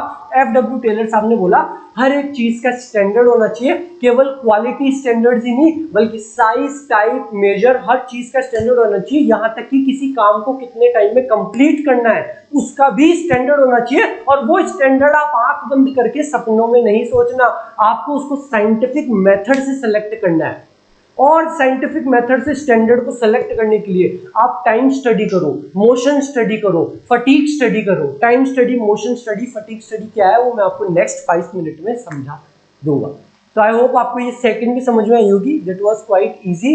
Next is work study. यहां आ गया बेटा आपका fatigue study, method study, time study. तो अब ध्यान से सुनना, क्या होता है फटीग स्टडी, क्या होता है मेथड स्टडी। हमारे वर्क स्टडी में हमारे टेलर साहब ने बोला कि अगर आपको maximum optimum utilization of resources करना है, कॉस्ट को कम करना है और प्रोडक्टिविटी को बढ़ाना है, तो आपको एक वर्क स्टडी करने की जरूरत है। उसके अंदर आप देखोगे ये सारी आप स्टडी करोगे, fatigue study, method study, time study. अब ये अलग अलग स्टडी क्या है तो ध्यान से सुनना। फटीग स्टडी, बेटा फटीग का मतलब होता है थकना। हाँ सर सुना तो हमने, fatigue, I am feeling fatigue ऐसे बोलते हैं। फटीग का मतलब होता है थकना। हर काम को करते वक्त एम्प्लॉयज भी थकते हैं और वो थकने के बाद में क्या करते हैं बेटा, वो लंच ब्रेक लेते हैं। ये सुट्टा ब्रेक, जाके सुट्टा पीते हैं, चाय पीते हैं। आपने देखा ही होगा। हाँ सर हम जान गए, समझ गए, 1.5 घंटे 2 घंटे काम करा फिर एक सुट्टा ब्रेक लेके आए। ये होता है फटीग स्टडी करना कि एक एम्प्लॉय कितनी देर में थक रहा है, कितनी देर में थक रहा है और इस वजह से कितनी देर में वो ब्रेक ले रहा है, कितने वो ब्रेक ले रहा है और कितनी देर के वो ब्रेक ले रहा है। 9 घंटे की उसकी शिफ्ट में उसने 10 ब्रेक लिए और 5-5 मिनट के उसके ब्रेक लिए, या फिर 9 घंटे की शिफ्ट में उसने 4 ब्रेक लिए और उसने आधे घंटे की ब्रेक लिए, तो उसकी फ्रीक्वेंसी और नंबर और उसका रेस्ट इंटरवल का टाइम कि वो कितनी देर के ब्रेक ले रहा है और कितने ब्रेक ले रहा है, इसको समझने का काम होता है fatigue study. To find out frequency, duration, number of rest intervals, कि हमारा एम्प्लॉय कितने बार रेस्ट इंटरवल ले रहा है, सुट्टा वगैरह खाना खाने जो हो जाता है वो रेस्ट इंटरवल होता है, कितनी बार ले रहा है और कितनी देर के ले रहा है। Method study, to find out the best method of performing the job, कि किसी भी जॉब को करने का बेस्ट मेथड क्या है। Time study, to find out standard time required to perform a job, एक काम को करने के लिए स्टैंडर्ड टाइम कितना जरूरी है। एक सीए को बैलेंस शीट बनाने के लिए 5 दिन का टाइम चाहिए, उसको इतना इतना टाइम चाहिए। अगर वो 1 महीने का टाइम ले रहा है, यानी कि वो बिना बात के रिसोर्सेज को वेस्ट कर रहा है। एक कार को बनाने के लिए 14 दिन का टाइम चाहिए, अगर 1 महीने का टाइम ले रहा है तो वो टाइम को वेस्ट कर रहा है। एक कार को रिपेयर करने के लिए 5 घंटे का टाइम चाहिए, अगर वो 10 घंटे का टाइम ले रहा है तो वो रिसोर्सेज को वेस्ट कर रहा है। तो ये थी बेटा fatigue study, method study, time study, ये दोनों बहुत इजी थे। फटीग आई होप आपको समझ में आया होगा। फटीग का मतलब थकना, और थकने के बाद में एम्प्लॉय लेता है ब्रेक, चाय सुट्टा ब्रेक, खाने का ब्रेक। तो ये फटीग स्टडी में पता लगा ना कि वो कितने ब्रेक ले रहा है और कितनी देर के ब्रेक ले रहा है, number and duration of rest intervals. Fourth one is motion study, जहां पे उसने बोला एफडब्ल्यू टेलर साहब ने कि आप वर्कर के मूवमेंट का पता लगाओ। ये तीनों तो बहुत इजी थे। मोशन स्टडी थोड़ा समझने लायक है, जहां से केस स्टडी बन सकती है, तो मैं मोशन स्टडी आपके लिए अलग से भी बड़ा बड़ा लिख के लाया हूं। मोशन स्टडी में उसने बोला कि आप वर्कर के मोशन का पता लगाओ कि वो काम किस तरीके से कर रहा है, क्या क्या उसके मोशन है, और उस मोशन को डिवाइड करो एक तो प्रोडक्टिव मूवमेंट्स में और एक अनप्रोडक्टिव मूवमेंट्स में। मोशन स्टडी में आप उसके मोशन, उसके मूवमेंट्स का पता लगाओ और उसको डिवाइड कर दो एक तो प्रोडक्टिव मूवमेंट में और एक अनप्रोडक्टिव मूवमेंट में। आपकी फैक्ट्री में जो वर्कर कार बनाता है, तो आप उसको देखो कि वो कार बनाने के लिए क्या क्या कर रहा है। वो आता है, वो कार के नीचे जाके उसको सेलेक्ट करता है, या रिपेयर कर रहा है कार को, वो उसको खोलता है, फिर वो पाना लेने जाता है, फिर वो टायर लेने जाता है, फिर वो कुछ और पाइप लेने जाता है। आप उसका पूरा डिसाइड करो और उसके बाद में प्रोडक्टिव और अनप्रोडक्टिव में क्लासिफाई करो कि यार उसको पाना लेने के लिए इतना दूर जाना पड़ता है, उसको टायर लेने के लिए इतना दूर जाना पड़ता है। अगर हम टायर को पाने को पास में ही ला के रख दे तो वहीं पे काम करता हुआ उसको ले लेगा, तो अनप्रोडक्टिव मूवमेंट कम हो जाएगा। अनप्रोडक्टिव मूवमेंट कम होगा तो प्रोडक्टिविटी बढ़ जाएगी। हाँ सर ठीक है, हम ऐसा कर देंगे, बट लेकिन सर फर्क क्या पड़ेगा? ऐसे अनप्रोडक्टिव मूवमेंट्स को अगर कम भी कर देंगे तो क्या फर्क पड़ेगा? बेटा एफडब्ल्यू टेलर साहब ने एक ब्रिक लेयरिंग में वर्कर्स को ऑब्जर्व करा और उन्होंने देखा वो 18 तरीके के मूवमेंट्स कर रहे थे। उन्होंने अनप्रोडक्टिव और प्रोडक्टिव में क्लासिफाई करा, अनप्रोडक्टिव मूवमेंट्स को हटाया और वो 18 मूवमेंट को केवल 5 मूवमेंट भी लेके आ गए, और जो प्रोडक्टिविटी थी वो 4 टाइम्स बढ़ गई। प्रोडक्टिविटी 4 टाइम्स बढ़ गई, यानी कि प्रोडक्शन 400% बढ़ गया, 4 टाइम्स। आप खुद भी अपने जो आपका रूटीन है, आपका डे है, उसको प्रोडक्टिव और अनप्रोडक्टिव वे में देखना कि ये मेरे पढ़ने का टाइम है, मेरे ट्यूशन जाने का टाइम है, ये अनप्रोडक्टिव मेरे इंस्टाग्राम का टाइम है, मेरे स्नैपचैट का टाइम है। आप अपने अनप्रोडक्टिव टाइम को जब कट डाउन करोगे तो आप खुद देखना कि आपकी प्रोडक्टिविटी कितनी ज़्यादा बढ़ जाएगी। आप खुश रहना चालू कर दोगे, आपकी प्रोडक्टिविटी, आपकी पढ़ाई में एफिशिएंसी बढ़ जाएगी, आप खुद देखना। तो ये लगने को ऐसा लगता है कि सर हम जो पाना लेने जा रहा है, टायर लेने जा रहा है, अगर इस टाइम को कट कर देंगे तो कितना फर्क पड़ जाएगा, लेकिन बहुत फर्क पड़ता है छोटी छोटी चीज़ों का। पाना कहाँ पे होना चाहिए, टायर कहाँ पे होना चाहिए, उससे प्रोडक्टिविटी काफ़ी बढ़ जाती है। Taylor suggested to observe an average worker when he is performing the job and note down all his movements. उसके सारे मूवमेंट्स को नोट डाउन करो and classify them in productive and unproductive movements, और उनको क्लासिफाई करो कि ये तो प्रोडक्टिव था और ये अनप्रोडक्टिव था। And make a strategy to cut down और मिनिमाइज अनप्रोडक्टिव मूवमेंट्स। और बेटा एक स्ट्रेटेजी बनाओ जो अनप्रोडक्टिव मूवमेंट्स है उसको कट डाउन या मिनिमाइज करने की, कि उसको इतना दूर नहीं जाना पड़े पानी लेने, पास में ही है। तो अनप्रोडक्टिव मूवमेंट कट डाउन हो गए या मिनिमाइज हो जाएंगे। और इससे क्या होगा, तो बेटा ये टेलर ने भी करा था। Taylor was able to reduce motions in brick layering from 18 to 5 and increases the productivity by 4 times by this process. ये पूरी की पूरी ये बात और ये एग्जाम्पल दोनों लिख के आना, आपको पूरे में से पूरे मार्क्स मिलेंगे। क्या लिखना है इसके अंदर कि टेलर ने कहा कि कोई भी वर्कर जो काम कर रहा है उसको एनालाइज करो और उसके मूवमेंट्स को डिवाइड कर दो 2 पार्ट में, एक प्रोडक्टिव और अनप्रोडक्टिव। और जो अनप्रोडक्टिव मूवमेंट्स है उनको या तो कट डाउन कर दो या मिनिमाइज कर दो। इससे होगा क्या, इससे प्रोडक्टिविटी बढ़ जाएगी। और एग्जांपल में लिखना टेलर ने भी ऐसा करा था ब्रिक लेयरिंग की फैक्ट्री में, और वहां पे उसने जो 18 तरीके के मूवमेंट्स थे उसको 5 तरीके पे लेके आ गया था, और इसमें हुआ क्या था, जो प्रोडक्टिविटी थी वो 4 टाइम्स बढ़ गई थी। बेटा ये थी हमारी वर्क स्टडी वाली technique. Next technique is differential piece wage system, हमारी 4th टेक्निक। टोटल 5 टेक्निक है, ये हमारी 4 टेक्निक है डिफरेंशियल पीस वेज सिस्टम। अब मेरा एक सवाल है आप लोगों से, आपने कोई कंपनी ज्वाइन करी, आप वहां पे काम कर रहे हो, आपके साथ में आपके दोस्त भी हैं, कलीग्स भी हैं, आप बहुत जम के काम कर रहे हो, पूरे दिन रात लगे रहते हो, गर्लफ्रेंड से भी बात नहीं कर रहे, घर वालों से बात नहीं कर रहे, पूरे दिन काम में अपना कर्म ही मेरी पूजा है, कर्म ही मेरा सब कुछ, और आपको सैलरी मिलती है 1 लाख, और आपका एक दोस्त है वो घूमता फिरता रहता है, कलीग्स को छेड़ता रहता है, अपनी गर्लफ्रेंड से फोन पे बातें करता रहता है, काम धाम कुछ नहीं करता, उसको भी 1 लाख रुपए की सैलरी मिलती है, क्या आप मोटिवेटेड रहोगे? सर बिल्कुल नहीं सर, वो मजे मारता रहता है सर, और हम पूरे दिन काम कर रहे हैं, हम क्यों मोटिवेटेड रहेंगे? सर मैं तो छोड़ दूंगा इसी कंपनी को, या फिर मैं छोड़ूंगा नहीं ना तो मैं भी काम करना बंद कर दूंगा और उसकी तरह मजे मारूंगा जब दोनों को बराबर ही सैलरी मिल रही है। यही कहना था हमारे FW टेलर साहब का। FW टेलर साहब ने कहा कि डिफरेंशियल पीस वेज सिस्टम होना चाहिए, जो वर्कर्स अच्छा काम कर रहे हैं उनको ज्यादा सैलरी मिलनी चाहिए, और जो वर्कर्स बेकार काम कर रहे हैं उनको कम सैलरी मिलनी चाहिए। और कोई वर्कर अच्छा या बुरा काम कैसे कर रहा है उसके लिए एक स्टैंडर्ड तय कर दो कि भाई एक स्टैंडर्ड है 500 कार को बनाने का, अगर आप 500 कार बनाते हो तो आपको 1 लाख रुपए महीने की सैलरी मिलेगी। अगर कोई वर्कर 700 कार बना रहा है तो उसको 1,20,000 1.5 लाख रुपए की सैलरी दो, ज्यादा सैलरी दो स्टैंडर्ड से। स्टैंडर्ड आउटपुट है 500 कार्स का और स्टैंडर्ड सैलरी है 1 लाख रुपए। अगर कोई वर्कर 700 कार बना रहा है तो उसको 1 लाख रुपए से ज्यादा की सैलरी दो। अगर कोई वर्कर 300 स्टैंडर्ड आउटपुट से कम कार बना रहा है तो उसको स्टैंडर्ड सैलरी से कम सैलरी दो, 50,000। ऐसे क्या होगा, जो एफिशिएंट वर्कर्स है वो मोटिवेटेड रहेंगे काम करने के लिए। ये था differential piece wage system.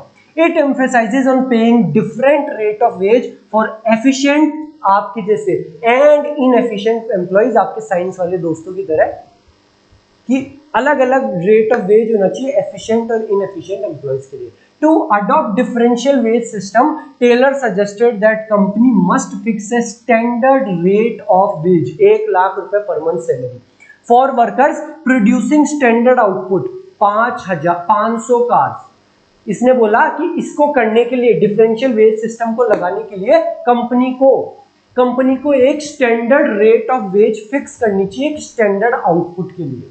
Workers who produce more than the standard target must be paid higher rate. जो उस स्टैंडर्ड टारगेट से ज्यादा प्रोड्यूस कर रहे हैं 700 का, उनको ज्यादा रेट से वेजेस मिलनी चाहिए। And those who are producing less must be paid with a less rate than standard. बस यही था बेटा हमारी चौथी टेक्निक में डिफरेंशियल पीस वेज सिस्टम के अंदर। Next technique mental revolution. ये मेंटल रिवॉल्यूशन आपके उस साइंटिफिक प्रिंसिपल में जो हमने पढ़ा था वहीं से कनेक्टेड है। मैंने आपको उस टाइम पे क्या बताया था कि एक फैक्ट्री में, एक कंपनी में 2 तरीके के लोग होते हैं, 2 तरीके के ग्रुप होते हैं, एक मैनेजमेंट ग्रुप और एक वर्कर ग्रुप। वर्कर ग्रुप जो असल में काम करता है, मैनेजमेंट ग्रुप जो उनको मैनेज करने का काम करता है, वर्कर्स को उनको सैलरी देने का, काम करवाने का काम करता है। और इन दोनों के बीच में 36 का आंकड़ा होता है। वर्कर ग्रुप को लगता है कि ये हमसे बहुत ज्यादा काम करवाते हैं और हमको पैसे कम देते हैं, और मैनेजमेंट ग्रुप को लगता है कि ये कुछ भी काम नहीं करते और हमारी मशीन्स और खराब करते हैं। FW टेलर साहब ने बोला कि एक मेंटल रिवॉल्यूशन की जरूरत है, दोनों को एक दूसरे के प्रति एटीट्यूड को चेंज करने की जरूरत है। वर्कर ग्रुप को ये समझना चाहिए कि ये भी मेरे हितैषी हैं, ये जो मुझे सैलरी दे रहे हैं वो एकदम सही दे रहे हैं, उनको अनरीजनेबल डिमांड नहीं करनी चाहिए, स्ट्राइक पे नहीं जाना चाहिए। और मैनेजमेंट ग्रुप को भी ये समझना चाहिए कि वर्कर्स ग्रुप बिना बात के मशीन्स खराब नहीं करते और वो अपना काम सही से कर रहे हैं। एक मेंटल रिवॉल्यूशन की जरूरत है। Taylor said that generally in every organization workers feel that management exploits them। Workers को लगता है कि वो हमको एक्सप्लॉइट कर रहे हैं, हमको ज्यादा काम दे रहे हैं, overburdens them with excess work and pay less। हमको एक्सप्लॉइट कर रहे हैं, हमको ज्यादा काम दे रहे हैं और हमको कम पैसा देते हैं, ऐसा लगता है वर्कर्स को। Whereas management feel that workers grumble, damage equipment and work carelessly। और मैनेजमेंट ग्रुप को लगता है कि ये केयरलेसली काम करते हैं, मशीन्स को खराब करते हैं। Taylor stressed that there is need to change the attitude of both the group drastically। Taylor ने बोला कि आप दोनों ग्रुप को एटीट्यूड को चेंज करने की जरूरत है एक दूसरे के प्रति। जो आप ये एटीट्यूड रख रखे हो ना कि ये मेरा दुश्मन है, ये मेरा दुश्मन है, उसको चेंज करने की जरूरत है, मेंटल रेवोल्यूशन लाने की जरूरत है। ये थी बेटा हमारी 5 टेक्निक्स। जब क्लास खत्म हो जाए, जब आप घूम रहे कर रहे हो, कुछ फ्री टाइम में घूमने चले गए, मंदिर वगैरह चले गए, तब याद करना कि सर ने बताई थी 4 तो साइंटिफिक प्रिंसिपल और 5 साइंटिफिक टेक्निक्स। चारों को नोट डाउन करने की कोशिश करना, याद करने की कोशिश करना। उसके बाद में ही जब याद नहीं हो पाए तो ही नोट्स खोल के देखना। जब आप नोट्स खोल के देखोगे, जोर डालोगे दिमाग पे, तो आपको याद हो जाएगी सारी की सारी प्रिंसिपल और सारी सारी टेक्निक। अब बेटा एक छोटा सा topic, advantages of scientific management. अभी हमने जो साइंटिफिक मैनेजमेंट पढ़ा, जो हमारे FW टेलर साहब ने दिया, क्या था साइंटिफिक मैनेजमेंट? सर कुछ भी नहीं है, आपने डेफिनेशन बताई थी, मैनेजमेंट करते टाइम साइंस को लगाना, application of science in each and every element of management. उसके चार फायदे हैं, एडवांटेजेस हैं। इन फायदों को भी आपको याद कराने की जिम्मेदारी मेरी, ध्यान से। केवल एक फायदे को समझो, दूसरा उससे कनेक्टेड है। Improved efficiency of business. Scientific management की वजह से बिजनेस की एफिशिएंसी बढ़ जाती है। सर बिल्कुल बढ़ जाती है। हम टाइम स्टडी करेंगे, मोशन स्टडी करेंगे, मोशन स्टडी करेंगे, तो हमको पता लग जाएगा इतना टाइम लगना चाहिए एक प्रोडक्ट को बनने में, एक कार को बनने में 14 दिन ही लगनी चाहिए। हमारे वर्कर्स 30 दिन लगा रहे थे, तो हमको ये पता लग गया, तो हमारी एफिशिएंसी बढ़ गई बिजनेस की। क्योंकि हमारे बिजनेस की एफिशिएंसी बढ़ गई, तो आपका कॉस्ट ऑफ प्रोडक्शन कम हो जाएगा। पहले आपको 30 दिन की सैलरी देनी पड़ रही थी एक कार को बनाने के लिए, अब आपको केवल 14 दिन की सैलरी देनी पड़ेगी। तो पहला तो अब आपकी बिजनेस की एफिशिएंसी बढ़ जाएगी, और एफिशिएंसी बढ़ने की वजह से आपका कॉस्ट ऑफ प्रोडक्शन कम हो जाएगा। और क्योंकि आपका कॉस्ट ऑफ प्रोडक्शन कम हो रहा है, तो आप big share in the market को कैप्चर कर सकते हो, जैसे कि मारुति सुजुकी ने करा। मारुति सुजुकी की कॉस्ट ऑफ प्रोडक्शन बहुत कम है। स्विफ्ट कार, ऑल्टो कार इतने सस्ते में वो दे देते हैं बना के, क्योंकि उनकी कॉस्ट ऑफ प्रोडक्शन बहुत कम है, इसलिए उन्होंने बहुत बड़ा शेयर कैप्चर कर लिया इंडिया में। सो आपको ये तीनों पॉइंट कैसे याद रखने? पहला पॉइंट, एफिशिएंसी ऑफ बिजनेस बढ़ जाती है। टाइम स्टडी, मोशन स्टडी करने की वजह से एफिशिएंसी बढ़ गई। एफिशिएंसी बढ़ने की वजह से हमारा कॉस्ट ऑफ प्रोडक्शन कम हो गया। कॉस्ट ऑफ प्रोडक्शन कम होने की वजह से हम एक बड़ा शेयर मार्केट में कैप्चर कर सकते हैं। और चौथा पॉइंट रिलेटेड है वर्कर से। ये 3 पॉइंट तो एक साथ में याद हो जाएंगे आपको, एक दूसरे से कनेक्टेड। चौथा पॉइंट रिलेटेड है वर्कर से, डिफरेंशियल पीस वेज सिस्टम। हाँ सर, साइंटिफिक टेक्निक, फोर्थ वाली। डिफरेंशियल पीस वेज सिस्टम की वजह से वर्कर्स ज्यादा पैसे कमा सकते हैं। जो अच्छा काम कर रहे हैं, एफिशिएंट वर्कर्स हैं, वो ज्यादा पैसे कमा सकते हैं डिफरेंशियल पीस वेज सिस्टम की वजह से। आपको 1 लाख रुपए की सैलरी मिल रही है, आप बोलते हो सर मेरे को मेरी बुआ की शादी करनी है, मेरे को मेरी बहन की शादी करनी है, मेरे को मेरे लिए मम्मी को पापा को वर्ल्ड टूर पे लेके जाना है। सर 1 लाख रुपए से क्या होगा? सर कम से कम 1.5 लाख रुपए होने चाहिए, जो मैं हर महीने कुछ एक्स्ट्रा सेव कर पाऊँ। तो डिफरेंशियल पीस वेज सिस्टम कहता है कि ज्यादा काम करो, 500 कार की बजाय और ज्यादा काम करो, और ज्यादा सैलरी लो। तो इससे वर्कर्स का भी फायदा है। Enables the workers to earn more with introduction of differential piece wage system. So these were the advantages. I hope आपको समझ में आई होगी। 3 एडवांटेजेस तो मैंने लिंक करवा के याद करवा दी, और चौथी रिलेटेड है वर्कर से कि वो भी ज्यादा पैसे कमा सकते हैं डिफरेंशियल पीस वेज सिस्टम से। नेक्स्ट और लास्ट आपका टॉपिक, मॉडर्न साइंटिफिक टेक्निक्स। ये मॉडर्न साइंटिफिक टेक्निक्स को बेटा मेरा मन तो बहुत था कि आपको बहुत डिटेल में समझाऊं, बट कुछ मतलब नहीं है उसका, क्योंकि आपके अभी केवल इतना ही है आपकी कोर्स में, केवल नाम वगैरह और बेसिक चीजें बता रखी है जो मैं लिख रखा हूं। जब आप कुछ आगे पढ़ने जाओगे, आप सीए पढ़ोगे, सीए में करोगे तो ये just in time manufacturing. CA में भी पहले कुछ सब्जेक्ट थे, वो अब हट चुके हैं, उसमें 6 सिग्मा, काइजन ये सब पढ़ाया जाता था। हो सकता है आप किसी दूसरे सब्जेक्ट में इसको डाल के पढ़ाएं, बट आप एमबीए वगैरह यहाँ पे पढ़ने वाले हो, तो मैं आपको बेसिकली बस इनके नाम समझा देता हूँ, कुछ कुछ स्पेसिफिक वर्ड्स बता देता हूँ जो आपको ध्यान रहे। जैसे कि काइजन एक जापानीज वर्ड है which means change for better. 6 sigma एक टेक्निक है बेटा क्वालिटी वेरिएशंस, क्वालिटी को इंप्रूव करने के लिए। 6 सिग्मा के बारे में आपको बताऊं, अगर कोई कंपनी 6 सिग्मा अचीव कर लेती है तो ऐसे कहा जाता है कि वो 10 लाख प्रोडक्ट्स में से केवल 3.4 ही डिफेक्ट हो गए। 3.4% नहीं, अगर 10 लाख प्रोडक्ट बन रहे हैं तो अगर केवल 3.4 ही डिफेक्टेड प्रोडक्ट आ रहे हैं तो यानी कि उस कंपनी में 6 सिग्मा अचीव कर लिया। 10 लाख लक्स के साबुन बन रहे हैं और केवल 3.4 ही डिफेक्टेड निकले, यानी कि लक्स ने 6 सिग्मा अचीव कर लिया। 10 लाख पार्ले जी के बिस्किट बनाए और केवल 3.4 ही डिफेक्टेड निकले, यानी कि उस कंपनी ने सिक्स सिग्मा अचीव कर लिया। तो ये क्वालिटी को इंप्रूव करने की टेक्निक होती है six sigma. Just in time manufacturing होती है बेटा आपकी इन्वेंट्री से related, and inventory management strategy to reduce cost. Cost को कम करने के लिए एक इन्वेंट्री मैनेजमेंट स्ट्रेटेजी होती है just in time manufacturing. Lean manufacturing it focuses reducing 7 waste of over production के साथ वेस्ट। ये डिटेल में आपको पढ़ने की जरूरत नहीं है, केवल आपको नाम दे रखे हैं कि ये मॉडर्न साइंटिफिक टेक्निक्स है। जैसे टाइम स्टडी, मोशन स्टडी, ये तो एफडब्ल्यू टेलर ने बताई कि टाइम स्टडी करो, मोशन स्टडी करो, फटीग स्टडी करो। मुझे एग्जैक्ट लिख के बताना कमेंट में कि फटीग स्टडी क्या होती है। ये तो एफडब्ल्यू टेलर ने बताई, और अब ये मॉडर्न साइंटिफिक टेक्निक्स आ गई है, operation research, kaizen, six sigma, just in time manufacturing. So thank you very much. हमने बहुत डिटेल में समझा हमारे पूरे के पूरे चैप्टर को। आई होप आपको समझ में आया होगा। अपने दोस्तों को भी कह देना बेटा पढ़ना स्टार्ट कर दे, यही टाइम है पढ़ने का, पढ़ना स्टार्ट कर दे। तो थैंक यू वेरी मच, मिलते हैं हमारी नेक्स्ट क्लास में। Bye bye.